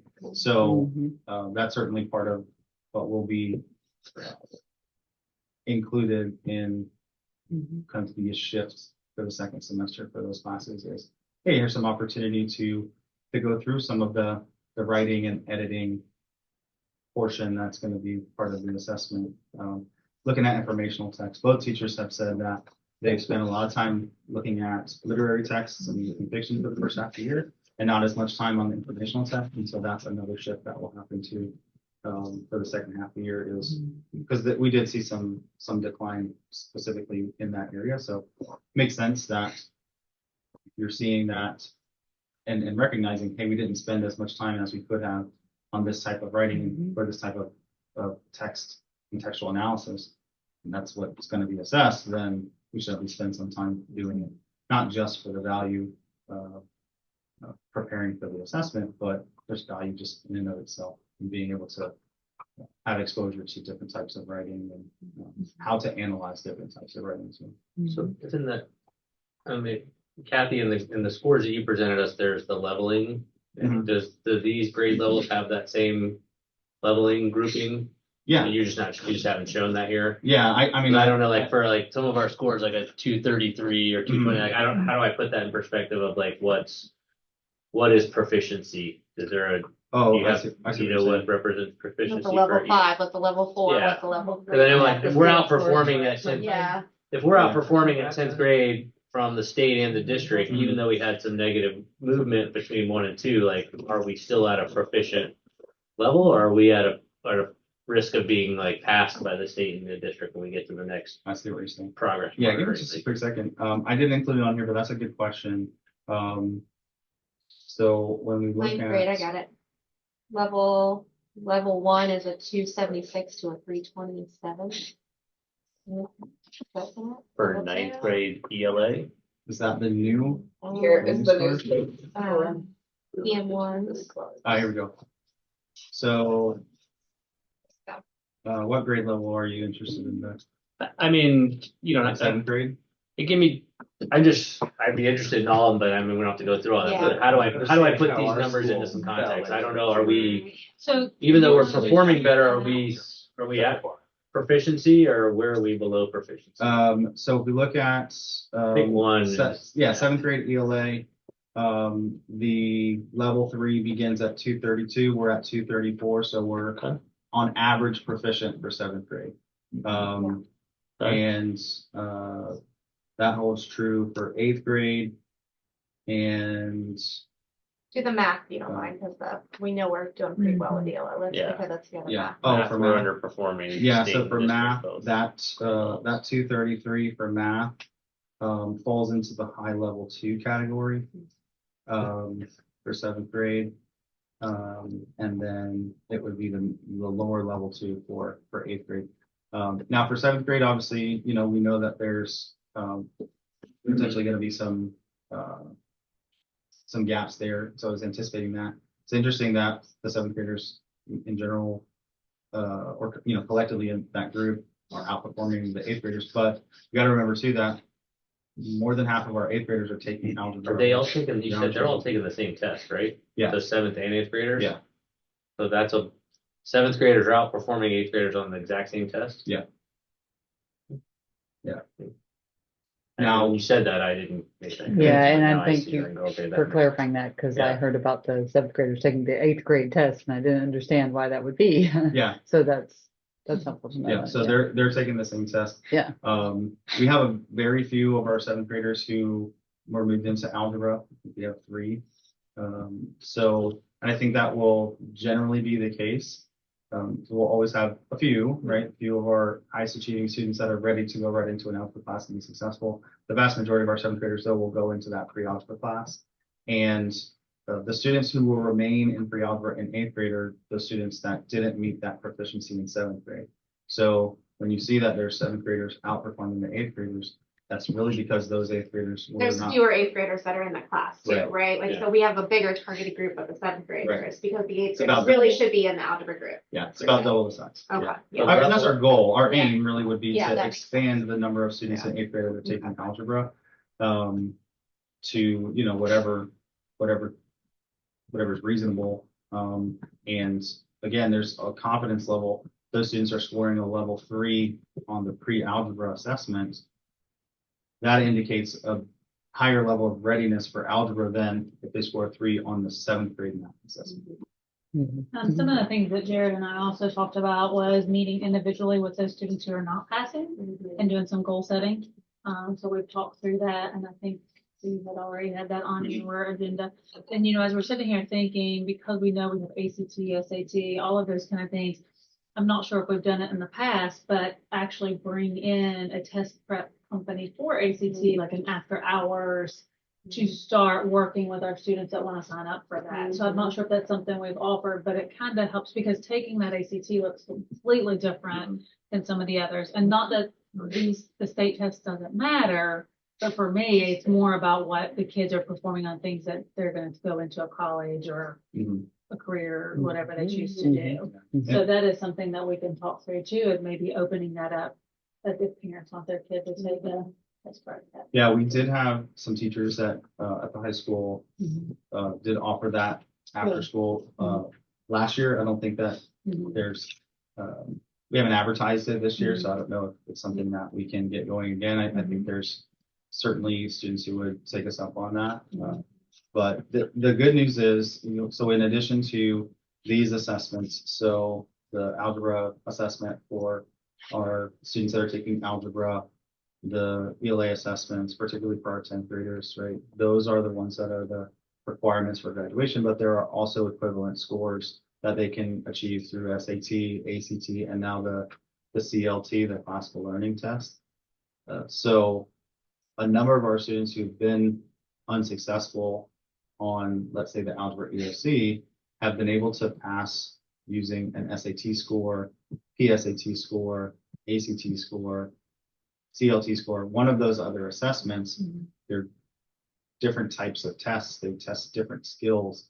So if there's strengths in one area, then the student may show that they're proficient enough to meet the state concordant requirement without having to retake that same algebra test over and over and over again. Because that really would, otherwise that would be the case, right? They'd have to keep taking that test until.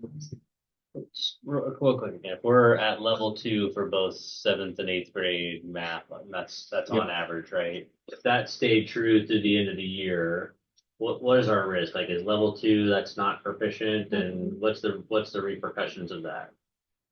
Well, if we don't meet certain requirements, then you become a targeted school in that. Especially in the eighth grade too. Right. Specifically. Yeah. So those kids So really. we've So got what to is the make risk of that if we become a target? So it depends, like right now, we're a targeted school for ESE and it's just filling out a school improvement plan, like there's no like ramification right now where they're gonna come in and take control and like that, but, you know, for me on the personal side is we are better than a targeted school. So how do we work together to ensure our students, while we want to keep everything, we want to show everybody that the Montessori way can lead to also success Translates. academically. Yeah, it's not Translates, just, you know, and I know there's so much more. I know Kathy and I have this discussion all the time. Don't want to take away from that at all, but at the end of the day, this is how we're measured. So how do we play the game, but yet still keep this, you know, integrity and all of this intact? And so those are things that we've been working on. That's why I wanted them to present and then talk about, we know that there's areas, so what does that look like? And it kind of ties into the shift over. I had put and shared with you all the administrative non-negotiables. So part of that leadership growth is we created 5 non-negotiables that as administrators, we are going to hold each other accountable to, and then we broke those down. So with the input of our APs, and then of course, Kathy, Jared, and I. So the first one, of course, is communication being timely, clear, and concise. And you can see there how we'll respond, and then our expectations for the staff. And so we shared this document. I had asked each administrator to share this with staff so that they're very aware of, as administrators, these are our expectations. But you'll see there, of course, professionalism that's expected, but the decisions being made are going to be made based on student well-being. So that's huge for us, fostering the whole child. Our hiring practices will also reflect those goals. But then that professional learning and then that feedback piece and accountability, I think that's crucial in seeing our students continue to grow, is that we provide that same opportunity to our staff. We know they're doing great things, but we all as individuals can grow. And so we talked about professional learning, that we're going to value that, and that we're all going to be accountable to be contributors to professional learning, that our development professional is going to continue with our goals. So as we identify needs, we're going to continue that. And then also that us as administrators are lead learners. So we're constantly researching and looking at, and what's that next best thing that continues to show that IMO is a great place to be. And then, of course, that feedback and accountability. So we're going to make sure, of course, understand the Montessori at all levels, but that we give feedback that actually impacts instruction. It's so easy sometimes, and we're all guilty of it, to say, good job, I like the way, but are we really giving in feedback that will help change a practice? Are we knowledgeable enough? So that's the key. Are we knowledgeable enough in our instruction strategy to be able to give that to and coach a teacher? And so I think that's huge, which then in turn, I would hope would be the same thing for from the teacher to student, that their feedback. I know Jared has worked with his staff on the grade list, and a lot of people hear that and like, oh no, you don't want to go grade list, but it's more about that standards-based approach, that children have multiple opportunities to learn standards, not just a one and done, that just because you didn't do it correctly the first time, you get to go back and take your driver's test the second time. So how, as a teacher, am I going to coach you? But we've got to be able to do the same thing. And I think they talked about the To Know Me platform and ensuring that we're truthful on our evaluations to staff, and it's not a got you, it is a yet. We're not there yet, but how do we get there? And so these were just some non-negotiables. So the next step would be then to create a system, a leadership system that has those components, and exactly in detail, if you're going to be a leader within our organization, these are the expectations of how you lead. And so that's that next approach. But we also have to address our current data, which is in front of us. So I have asked them for next week to bring a plan of what that's going to look like, and how, I think you all said it last week, and I shared with Kathy that my job is to take things off of their plate, so then they are going to be the instructional coaches for their buildings. And so it's very easy for me to want to go in and do that, but I have to rely on their expertise. They both have great qualities about them that they can go in and have a relationship with their staff. So I think that's our approach. How does this extend down in the organization? Is this just applicable to the 3 of you, to your? It's all APs, and so lead classroom teachers. Every level has their own non-negotiables, Okay. but they're really more around how they interact with the children, around culture and community and academics. But then we do have the community agreements that are school-wide. Yeah. For all our staff. And non-negotiables were created, like if you look to a lot of research that I've done, it's more of, if you want to work as a leader within any organization, here are the expectations. So it's almost like when you onboard somebody that, hey, if I am not communicating in a timely manner, then I have to trust that my colleagues are going to call me out on that. But that our staff knows those expectations. If you're lucky enough to get to be a part of IMO, then these are our expectations to be here. And so that's where this kind of comes into play. I would expect you're using these at the end of the year when you're evaluating performance as well, right? Absolutely. Like this is what you're Right. reflecting back on. Yeah, well, which they already have, the administrative, evaluation, but Yeah. this is just one piece of. Yeah. You know what I mean? Totally And, fortunate. and again, I want to go with approach. I know the word non-negotiable is a little scary, but my I like it. approach is that it is not at any time supposed to be a got you. It is truly about that accountability, and we're all going to continue to grow because our kids deserve that. And so I think, and test scores, you know, I know some staff, when I talk about it, get scared and probably run to them like, oh my gosh, that is a part of us. We are an academic institution that unfortunately is graded by this, but I won't sacrifice a kid for it. So I think we have to have that happy balance. Unless But somebody that starts scares writing me. 7-figure checks to us, donations like we have again.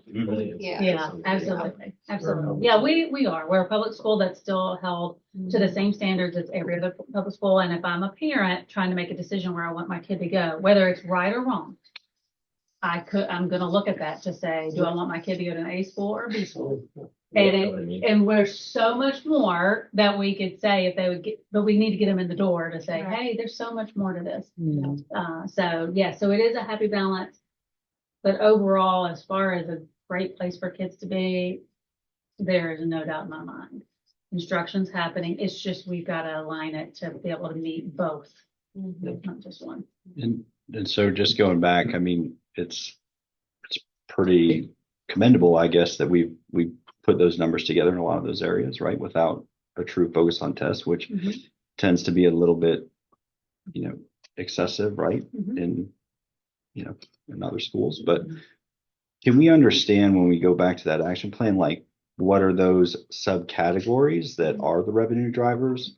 And what are the impacts too? Like, is it just negligible to where it's not anything to worry about? Or would some of those be like worth being tactical to say, hey, this has a X amount of percent impact on our financials and our funding, Right. to really say this could take a little bit of pressure off the other areas. I would just like to see that.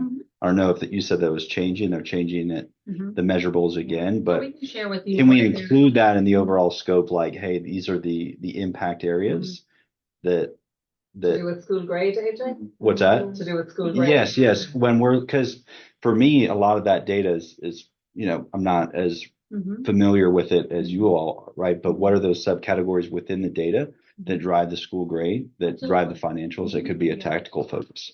So yes, we can bring back what we're graded off specifically. I will tell you just all the data that I've pulled on my own. If we can improve our math, and even get that to go up, that we are at least at district and a little above in our ESE by 1 percentage point, I think we would be very, very close to being an A.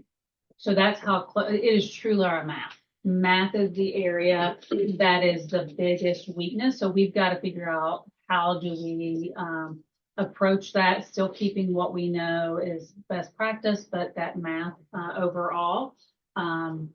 I think without a doubt, you'll see that you are going to be an A school. Also, as Jared already mentioned, adding dual enrollment for this next year. We already have kids signed up, but all of that are extra points that gets us more points in the overall game for that. So yeah, we can definitely in the next meeting, I'll share with you kind of how the categories are broken down, but just the data. And of course, from what I've seen, just like any other state, they changed the test so much that every year the number moves. So I can look at last year's data that was presented by the end of the year. That's not going to be the same expectation for this year, unfortunately, because they keep changing assessments.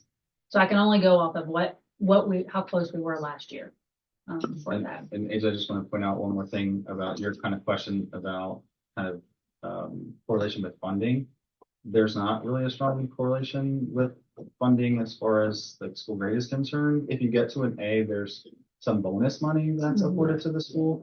But typically that there's a committee created to kind of determine how that money gets spent. Staff kind of talks through like, okay, are we going to offer bonuses to staff? So is this going to be then passed on to staff? Usually that's how it would be distributed. Just flow right into operation. Well, the percentage off of What OCP was. Yeah, so that would be the. That would go down. Yeah, With high performing would- charter status, Yeah. which Yeah. is 2 A's and a B in a 3-year period. right. Yes. Yeah, it's not just a 1-year thing. We would have to. I think it's no more than 1B over 3 years if Yeah. they haven't changed it. Right. Yes, you are correct. And that just saves us from a 5-minute admin fee, 5% admin fee to a 2.5% Right. admin fee. Yeah, so I mean, there's some cost savings there that we I don't know would how see to get it. for that, but, you know. What is our It's 5% not, fee? it's not nothing, but. Or percent? A lot of revenue, but it's. So it's, That's a- It's on, really it's substantial. the whole FTE, right? Yeah. Yeah, that's a big Mhm. chunk of change. Because I actually. Yeah. It's a great policy, It's it's giving step more towards money our to the schools that are 800K. already doing well. Right, Right. so you're doing good, we're gonna do more, so Right. Yeah. you're not getting this well, we're just gonna go ahead and. Yeah, get it. right. Yeah. Makes total sense. Probably gonna do it, use it. You're struggling, so pull that back. Let's see if we can help you struggle. Yeah. I also want to Fingers point out, that just within the school grade calculations, because we're now K through 12, each of the categories, even though they're given equal percentage, equal weight, they're not equally represented. So for example, there's a science component, but that's based off 5th grade, 8th grade, and biology. So it's just those the 3 groups of students that are being assessed, but then that is representative of the entire organization. The same is true with acceleration. The same is true for now this 3rd grade component. So this is a specific component on the overall school grade. But it's just looking at that one group of students. So, and it's not really prorated in each area, right? It's not like they look at it and they say, okay, well, you know, there's fewer number of students, so we'll weight this category less than the others. It's just kind of evenly distributed. So. Yeah, but to AJ's point, if there's not to game the system, but if there are levers that we can concentrate on that get us into that high performance status, Yeah. let's do it. 10 students taking biology, let's crush it. Even if it's just correlates to bonus. That's right. Yeah. I mean, it's like, that's. If it's equal weight as to like all of our 5th graders, right? Like, I mean, it does make Yeah. a difference. So Yeah. circle it back. Do you want 1,000 kids to learn or 10 kids? Yeah, I mean, we want those 10 kids. Yes. Circle a lot of stuff. Hey, bring it back. And just so you know, those subcategories and buckets are things we have always looked at. Yeah. Yeah. But we can definitely bring those. So you can at least know what the categories are. Yeah. So I think that's it. If you don't have any more questions Thank about. you for a very detailed. Yeah, great overview. This is awesome. Thank Thank you. you. Thank you. Appreciate it. Just gives us such a nice viewpoint of where we are, and we are making growth, right? And that's really all we've always said, that we really just we want to make sure that the growth is being monitored and progress is being made. So that is, and I love that the viewpoint has really caused the reflection that's going to then cause more impact. So, thank you. Mhm. Okay, all right, we're gonna go to the finance update. Great. With AJ. Is it okay if I screen share or it looks like it's disabled? Oh, But let me let you do that.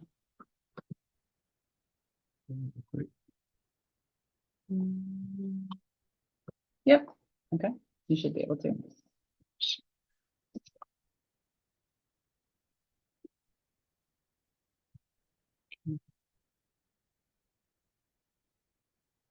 Official PowerPoint. Wow. yeah, had to make Set the bar. had to make Only one. had to make a good impression. Go ahead. It's like he's done a bunch of. Should we be expecting this month? I don't see any numbers on this page. though. It's my returning template. All right, In here. It's gonna be on there. no, we'll get to that. Please feel better. It looks like we're. All right. Very good progress. So, yeah, we'll get to the numbers, but just a couple talking points, and this will drive the conversation. There's really 2 items I want to look at from a reporting standpoint tonight, but I think it's pretty common when you switch systems and you switch people, that it's not there's issues, but you're just moving the data, and you're moving the data from a system, and you're moving the data from people's minds. And so I say that in a positive light, meaning I think that, we're leveraging Building Hope system. I think Heather and her team have done a great job as far as getting the data in and what it should look like in their eyes. And we're starting to see that from a reporting standpoint. We've had within our meetings of Building Hope and the Finance Committee, there's really a couple key areas that we see that we want to look at so far, which are days cash on hand, which we know is a requirement for our bond. Debt service, we want to look at our cash reserve percentages, which we've always looked at. We want to look at the debt service, the cost ratio per student and what that is to really understand how that drives our student counts. And then one of the other areas Building Hope's working on is our balance sheet to segment out some of the accounts so we can understand the cash on hand that's for, day-to-day operating expenses, payroll, things like that versus debt service items. So I think they're doing a good job with taking what we would like to see. The vision of this is, in this transition, is that everything, as long as the data going in is accurate, should be done with a click of a button, and we should be able to have a conversation around it.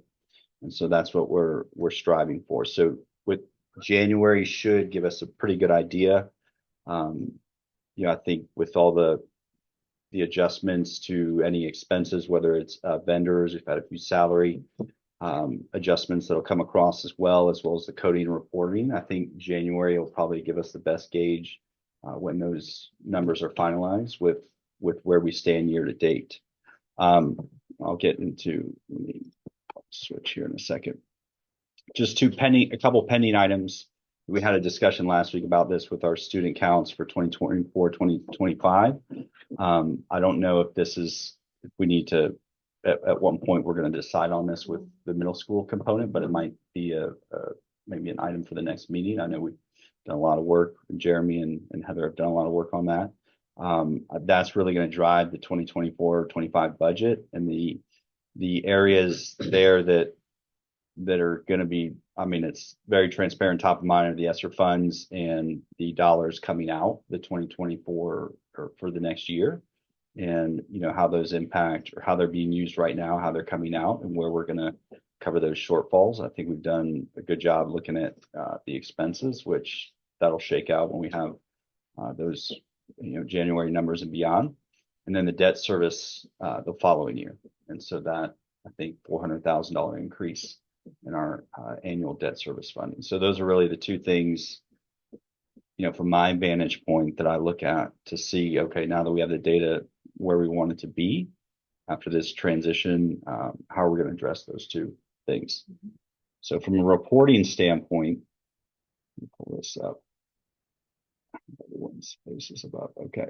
So see the screen, that the P&L for 2023.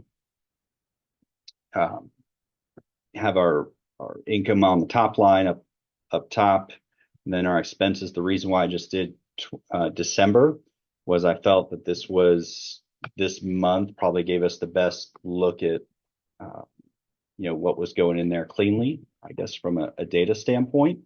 And we're not going to go through line by line, but what I want you to look at on the next page is we did have a month where we had net income, right? And so that's really what we want to see on a month-to-month basis. We're not here to make a profit, but we need to have excess cash flows going into our reserves, right? So that'd be my yes. So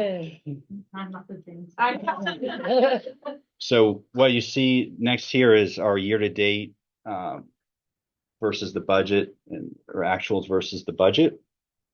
On the right-hand side, you're going to see that percent of budget. On the income front, we have some coding items that need to be cleaned up. So you could see, for example, extended day revenue is way off to the budget, but internal funds revenue is way up. The books have already been closed for December, so these couldn't be corrected, but this is something that we expect to be cleaned up for January, so we can have the revenue going in the right areas. And then on the expense side, again, I would expect some of these are charges that, or expenses that probably carried over, past, or that were pre-July last year that carried over into this year. So that's why we see it off to the budget a little bit. But again, the data piece, but I would expect January, February, as we move on, these will start to get a little bit tighter, I guess, is what you want to see in line with the percentage of the budget. So Building Hope's big piece is that, all year we should be focusing on that percentage of budget. How far off are we, throughout the school year to that number? Then it's either, is it a revenue problem? Is it an expense problem? Is it a coding problem? Or something in between. So Is the budget column prorated 50%? what's that? Is the budget column is that half of the budget for the year? Because your actuals are July through December. It must be. Well, yes, Percentages because are not- percentage of budget through the entire, yes, Right, so it's Yes. just a straight 50% without regard to seasonality and all that. yes. So anything less than 100% of budget is bad, right? We want to be 100% or plus. No, anything, so on the actual side, so for example, or on the expense side, right? If your actuals are below 100%, right, then And we're under. we're under. Okay. So that's a I just positive. did Yep. Yeah. Yep. On the income side, if you're above 100%, then fantastic. But that's Yeah. where you can see that 235 on the internal funds I revenue. do We're know. like, I didn't know how to read like the gross profit negative 286. If that's over, we're over 286 or we're under, meaning we're favorable to. yeah, exactly. So on income side, great if we're over, just Yeah. not too much because it means something was wrong with our forecasting. On the expense side, great if we're under, but too much. And then again, we didn't forecast it correctly. Yeah, and as T said, I hate to interject, but like on the income side, those three categories, what we found was Lily had sent all of those in, it didn't get into the right hand, so they just kind of lumped it together, so they're gonna correct that. So we really have not received, like, under the internal funds revenue. Some of that needs to go to food service, some of that needs to go to the extended day, our base, so that will line itself out, yeah. What are we doing with chasing down like revenue that we need to do? Yeah, Cindy's still working it, just like, the little at a time. We did see a little pickup from the people doing the second half of the payments, but yeah. She's still just plugging away at it. That's our school supply. fee. Yeah. Have we seen the capital outlay? Have we found out where We that's have going? not, I talked to Dana yesterday and asked if she heard, she said they wouldn't probably know, Building Hope wouldn't, it would be coming from OCPS, but it's, nobody really mentioned it, it's February, because I really hope, I want to make sure that we projected 150,000, I'm hoping that's what it comes out with, yeah. And for Kevin, your question on the percentage, that'll show up as a shortfall all the way until that comes in February, and then we'll potentially catch up if we budget it, if it comes in where we budget it. I don't know, actually, I don't know, with those systems, so they could adjust their budget. I would assume they do it by month, but I know they're putting it this year, they're just straight line with the whole year, right? Yeah, what do you mean by that? I'm sorry. So take the annual budget and just say we're 7 to 12 months, so on that 7 to 12. Right. I'm happy with it presented that way. I just wanted to know if that's. Yeah, it's good. Then. I would add too that, obviously next year it'll improve because not improve, but what you're going to see, you're going to have a better sense that it's accurate. It's not that anything was wrong with the data last year. It's just two different systems, right? So you created this budget for this year off of totally new system. You kind of had to, not guess, but you had to make some assumptions on the coding of a lot of the expenses. Exactly. So that'll start to level out as the years go on. And just a little update on that. So, Dana and I, when we met yesterday, went through, went ahead and starting the creation of next year's budget. So how do we want it structured? What do we want to put in there? And so she's working a little behind the scenes, and so am I, to start calling in those things we know we have to do. What is that? What's the projected percent that may, that it's usually always 2% on FTE, going ahead and making sure we have that lined up. So the goal would be by March, we'd have a finalized budget, understanding there may be some tweaks with legislative things coming out, but that this is where we want to be. So then that will impact our offer letters and all of those kind of things. So that's kind of the plan for that. And then one other thing, tomorrow I have a meeting. Thankfully, Stephen has really taken this on about E-rate. And so he has a meeting tomorrow at 10 and I'll be a part of. It looks like we're projected around $40,000 back on E-rate. So that's the first time I think in a long time that we've had that. So we'll get that correct number and get it to you all. Yeah. Have anything else? Unless anyone has a question? Great. Nice Appreciate update. Thank you. Okay. Let's see. I think we've still got Sarah with us. Sarah, you want to do your PTO update? Yes, good evening, guys. How are you? Fantastic. Good to hear you. So we've been busy at the PTO. We had our MLK Day parade, which went fantastically, and we had a great turnout. And then somebody stole my notes. Hold on. Okay, here we are. Okay. Uh, um, we are having our first ever shirt design contest. That is going to be for the upcoming Spring Arts Festival. So the deadline to apply is the 27th of this month. It's open from 1st through 8th grade. So you can either email your submissions or submit them to the art department. And then we're going to have them loaded up. There's going to be 2 rounds of voting. So it's pretty exciting. The first round is going to be for students to vote in their grade level only. So parents will help them log on to our PTO website. On the 31st, they'll vote for their best in their own grade. And then on the 6th of next month, they're going to vote for the best overall. And so then we'll have the winners announced on the 7th. And that's going to be our Cool Arts Festival design. So we're really excited about that. This Sunday, we have a spirit event at Main Event. If you guys haven't been there, that's a really fun place. It's kind of like you've got everything. You can do go-karts, a ropes course. They've got bowling. You can eat. So we have a spirit night there from 11 to 2. So save your receipts. And I think 15% is going to go back to the school. Then we have our upcoming Someone Special dance. That's going to be on February 10th. It is for upper and lower elementary, and our theme this year is going to be Gatsby. So get your golden fringe on. That could be really fun for everyone. Upper L is going to be from 7:30 to 9, and then lower L will be from 4:30 to 7. So that's a really fun event. We did that last year. So hopefully we'll have a really great turnout for that as well. And then the big thing that we're getting ready for is our Spring Arts Festival. It's all the way in March, but that should be a really wonderful event.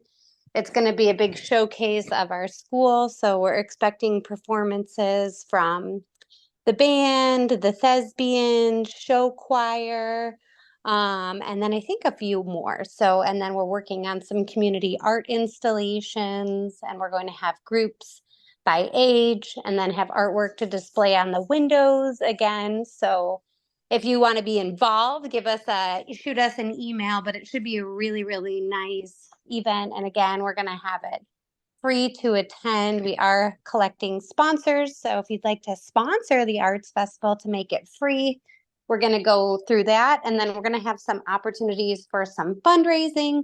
So there'll be things like keychains that the students can design and parents can purchase if they'd want to. And then all of those funds will go to support the arts program. So we're hoping that we can raise some funds and do some good with that. So that's our PTO update, and that's it for me. Thank you, Awesome. Sarah. Thank you. you. Okay, how about committees? Anything committees we'd like to update on? All right, so let me look my notes. So, grant committee met on the 11th, and most of that discussion was just better alignment on our goals. Kate was there as well. So Heather and Kathy and I met just to kind of get more clarification so I can provide better direction to the team of where to go and what the school needs are.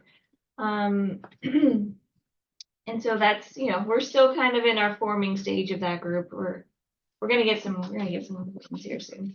All right, so then from a fundraising perspective, it's been obviously quiet because we haven't really pushed it since beginning of December. So I wanted to kind of feel out if we wanted to make that group more formal than it is. Right now, we launched as kind of a volunteering event, and I was meeting mostly with Suzanne from the PTO, Suzanne Brenham. She was exceptionally helpful. She can no longer really help and support that. I feel like we have a lot of opportunity to still meet our goal, expand maybe the scope of what that is. I do think it would be helpful to make it more formal. I would like to see what the board thinks so that it would be a group that would meet monthly on that, and then we could have another board member on there. I don't think it has to be like a board-driven committee either. I mean, Okay, we can yeah. sponsor it and participate in it, but the more we can engage others to Ad hoc. take some ownership of that, I mean. Maurice, if you want to send me some verbiage, I can put it in the newsletter tomorrow. Shout out again for anyone who might want to participate. Okay. Okay. I know we have grant writers out there in the community. So for both, for the grant writing and so the fundraising was more like, for instance, here's an example I put in our board docs was in looking deeper into, okay, so generally we've made like 8K and we had a $50,000 goal. You know, so it's kind of like pivoting, seeing what's gonna resonate with our community. Right. There is, and I've heard this from others, and I've seen in other schools where they go after, and you get most of your funding from a small percentage of your population, right? So I think it'd be beneficial to unearth who do we have in our school community who have discretionary income that can we can over time count on those to know that we will have annual giving and have better connection points with those individuals. So I put in a link from Baldwin Park Elementary, and they do something similar that I was envisioning. I don't want to do this type of stuff in a vacuum though, you know, so that's why I'm thinking of like resurrecting energy around fundraising into the spring of the school year. And so you can see that they call out different levels of funding on their website, right? So I made a mock-up of data from our funding, and that's attached in board docs. And so I've heard and seen research that when you make it visible, then you start to get like a lot of energy around it. So just categorizing what we've gotten so far. Congratulations to our hero in the room. Yeah, so we could go this direction. I mean, I went all the way down to meet our goal, we need our families to average $100. So that's pushing monthly donations of $10 a month. And then also seeing who these higher level donors are so we can better engage them for, duration of fundraising for the school.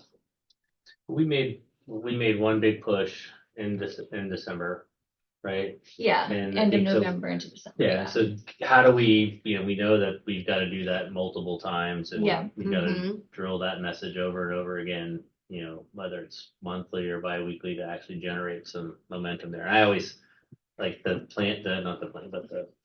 Giving Tuesday. Yeah. Like, I just think that's such a bad time of year to Right. be asking people to actually give when it's like right before the holidays and people have Yeah. other expenses going on. Like, that's not a time where people are flush with cash to Right. donate to. So I think if we should be following that up with some, keep the messaging going and pushing, Yeah. and then, but maybe by the end of the year, you're able to calculate like, hey, here's our sustainers, or, that club of sponsors. Yeah, I do see it as something, it's not static. Yeah. Like it's people who've given the level so far, and that can be updated monthly to kind of drive engagement about it. And there's also, on that Bobcat fund you got open, there's also business sponsors. So there's a tab for families, like I call them like key family sponsors, and then there's business sponsors, because there are, looking at the data, there were some of these families that are actually, came in under businesses. So that might be even more advantageous for a family business of like, oh, I want it to be on the business page so people know, like,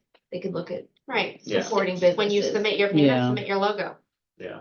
Yeah. right? Like put your All those PNG people are there, gonna right? put or- that, their note in the little form that Heather's gonna send out that have a business, maybe we could contact them. Hey, also, do you want to be a sponsor? Yeah. And we could put your business name somewhere, Yeah, right? make it right. I like the idea of putting it on our website right under support IMO, then they have Yeah. the additional tabs, Yeah. if that's possible. Stevens Mhm. would have to make that happen, but Mhm.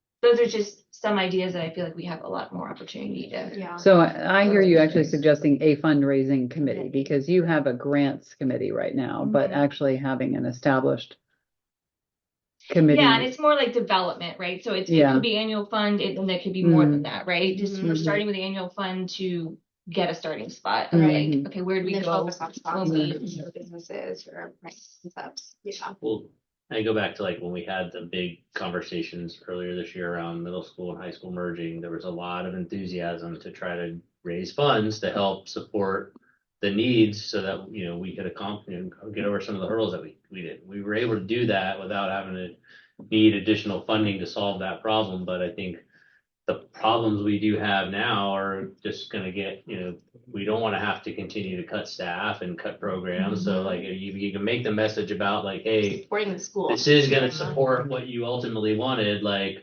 Mhm. people were like willing to say they were gonna raise whatever it took to make this happen, so I'm like, $800,000, like, if you would've said that 9 months ago, people would've been like, we'll raise $800,000 Yes. right now.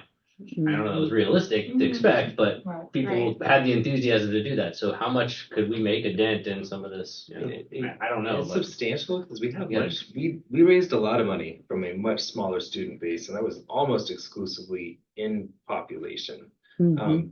One of the other realities that Mhm. happens is as we have older students, we have older people who are in their 50s are a lot more likely to have director titles and VP titles than people who have kindergartners. Mhm. So I bring all this in to say, yeah, I think you're right on the right track. And what I'm seeing in the numbers is we're returning to pre-COVID business, which during COVID, it was grant money left and right. Mhm. And that's going away, which means you need to lean back into the fundraising side. Yeah. I think you're right on the right track. So hey, we need more of these conversations, but they always feel a little bit on a sideshow at a board meeting. It's kind of comes in at the tail end. There's a little bit, you come up with a lot of questions, you get 6 minutes. And I know because I've been there. I mean, I know Kristen's been there too. Mhm. You get Mhm. 6 minutes, you're like, all right, I kind of got it, but I don't have any clarity on where I'm going. So I'm encouraged to say, yeah, stand up a little bit more. you got to inundate people. If you think about like 90.7 or WMFE, like when they do their fundraising drives, it's like all day, every day. You're like, oh God, like stop talking to me about this. Yeah. But And- like that's what it takes. You gotta Yeah. you gotta pound the Little message out sheets, there. I'm like, what? I'm not on We it. did it. I'm like, dang it. Like right? we did it I once and raised some money. Yeah. And I- Pledge week. It is. Like, I'm like, dang, I at least could get to like that one. And I Like, I think there should be concrete tasks that are assigned to each board member to complete in this area. Mhm. Okay, I think that there should be something that each board member it fulfills with, whether it's go in car line and hand out a freebie or Yeah. a flyer, right? Or like something, or we send an email, or we send something out that, personalizes it a little bit more, I right? like your concrete test too, because that's can be a hard part as a board member. Right. It's the wait, like I We want just to need be to know what involved, to but I do, don't know right? Like, what I how need should to we do. best be involved? And Yeah. because we should be driving Yeah. this, right? Mhm. As the board, I believe the board should be a So, driving I piece like in that this. idea. I do have an idea. So there are approximately less than 30 people on this list.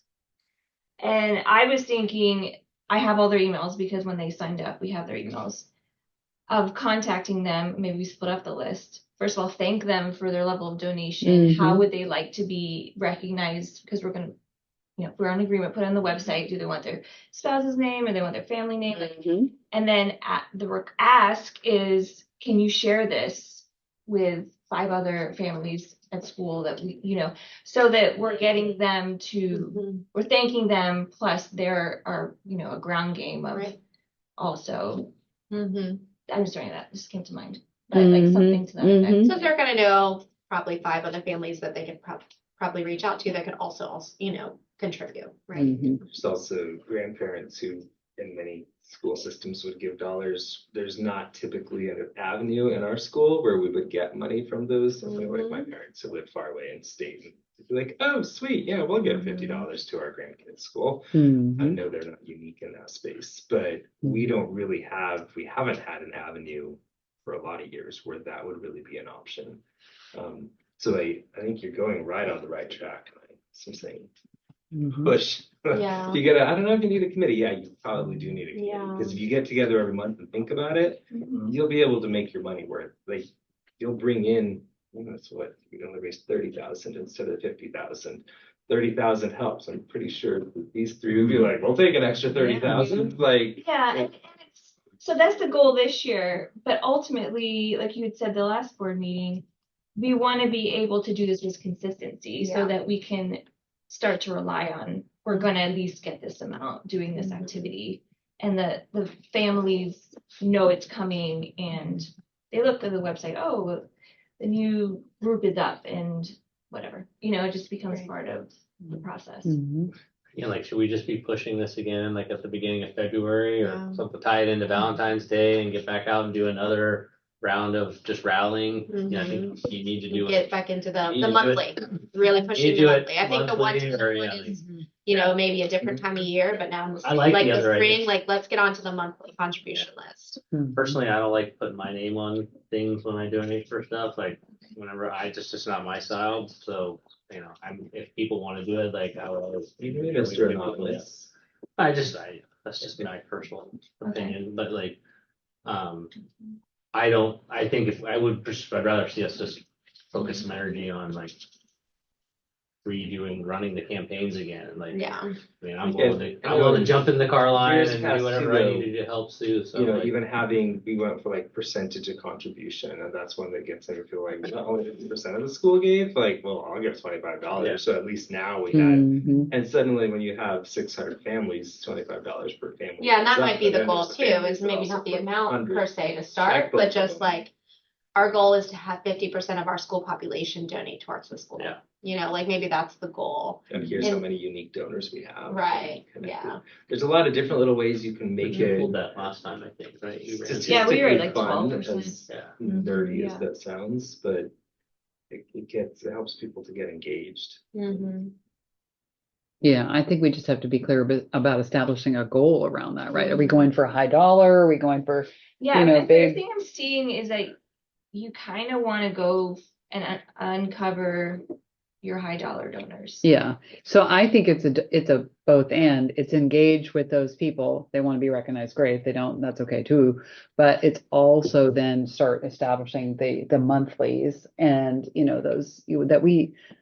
do want to have more than 10% of our schools Yeah. donating on a regular basis. So we need to raise that Strategically number. speaking, Gala was always the space that I saw coming back to connect long-term with those high dollar donors that would allow an avenue for them, even as their kids graduate out through high school, they no longer are connected, but they were part of the organization for 10, 15, 20 years. And this becomes the space for them to come back every year, get a little update on what's happening, how things went, and say, oh yeah, I can float another.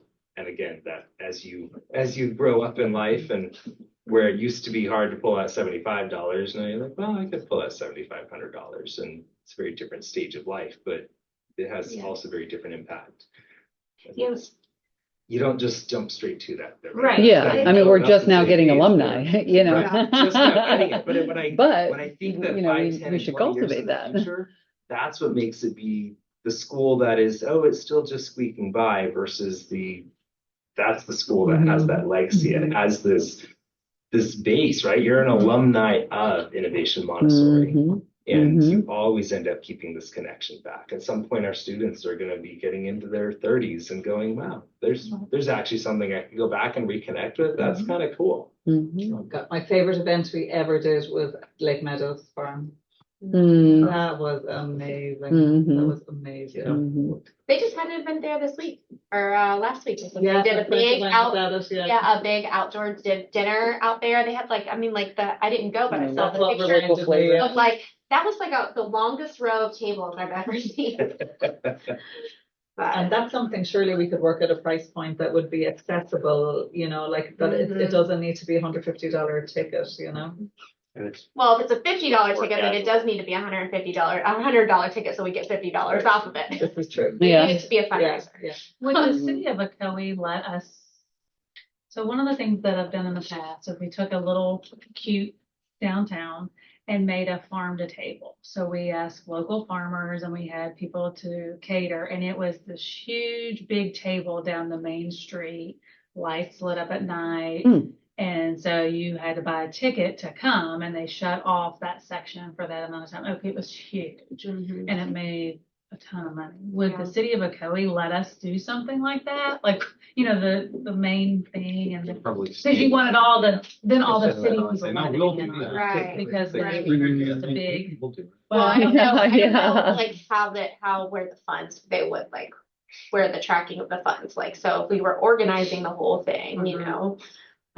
Yeah, so as an organization, we would organize it, Yeah, but they would just give us that space. But what you found was all of the vendors.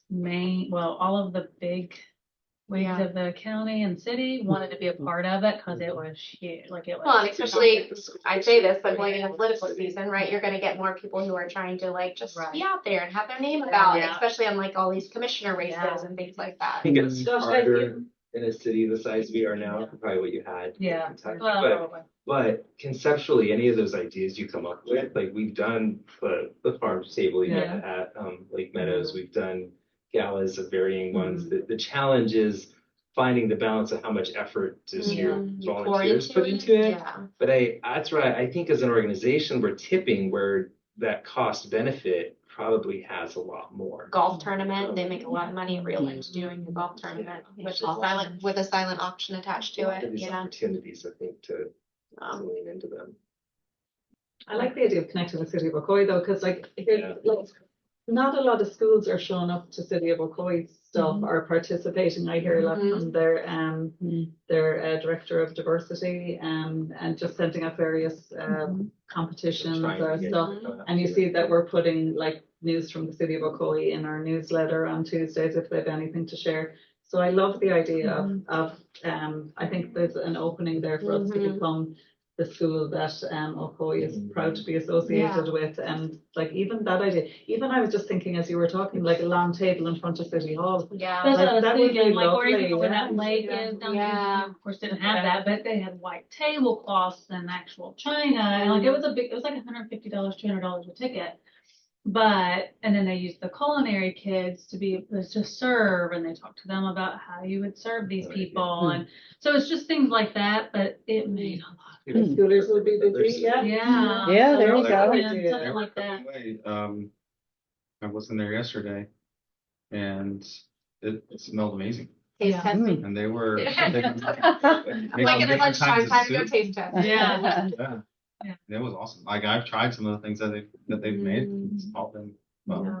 most of it has been really good. Oh, there's a doozy in Some there. mismeasurements have led to some Some interesting. lessons. What's going on? Yeah. So I hear a resounding, yes, we need a Support. fundraising Yeah. committee. Yeah. I don't know. Is anybody in disagreement? No, Yeah, my point of that Duly was just like, noted. I think we should have it, but we need to get some people. I wouldn't want it to just be a board. Right. Right, Right. we need, It's nice to large hear from representation. others Some that, people in to that- participate in the heavy yeah. lifting.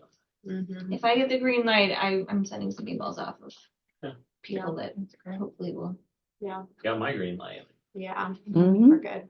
I don't think we need to vote on that. I think you're good to just. I go think ahead you and just start. need to Yeah. put a little document together that's a charter that just says, here's what the purpose of the committee is, and, you know, so Yeah. that's clear to everybody, and Chris, I'd be happy to help. Okay, great. Yeah, keep me informed. Yeah. People have seen that we've lost staff now, Yeah. you know, mhm. so hopefully that makes people understand the need. And there's, I looked over AJ's shoulder, and I know he's left, but he was looking at a recent article about, you know, the Esser cliff. I mean, it's in the news now, right? Like Yeah. this is becoming known, Yeah. even beyond I mean, it's not just our issue, right? So Right. Yeah. Right. we Yeah, might we're as not well alone. ride the wave of No, possible there's a big- concern of there's a that, big right? article You know, about Orange County is facing that across the board. right. Yeah.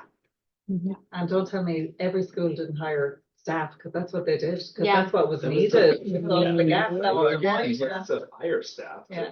yeah, And, to get in you know, tutors, the get problems of additional COVID people. have not left us, No. you know, we'll be Right. dealing with those for years to come. Yeah. Okay, 9 o'clock. We're gonna wrap up. Stacy, any final? No, good discussion today. words? Successful steps towards our board goals with 2 new board members, so good progress. Go team. Mhm. Okay, Philip, I can give you some closing final comments? Like 6 years on the board, a lot longer connected with the school. I remember Caroline and I first toured the school when I was in a single classroom. And then the year we started, it had multiple classrooms, but it was like, wow, it goes back way. So watched it grow, had a lot of you with me on a lot of that journey. And I'm proud to be, when it comes to giving back to the world around us, I like to say think global, but act local. And being part of this organization for as long as we have has been my little piece of putting into action the belief.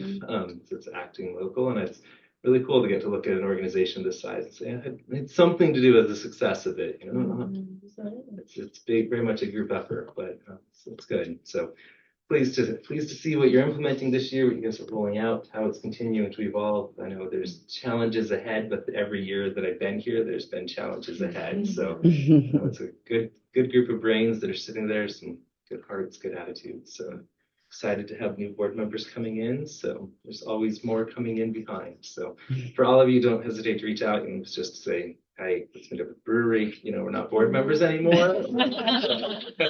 Talking. The day. Have questions on anything that has been involved in, or just want to pick my brain on anything. Give me a few months, maybe hit me up for the fundraising. So, thank you all for allowing me to. Thank you, Philip, But for also- everything. Definitely miss you.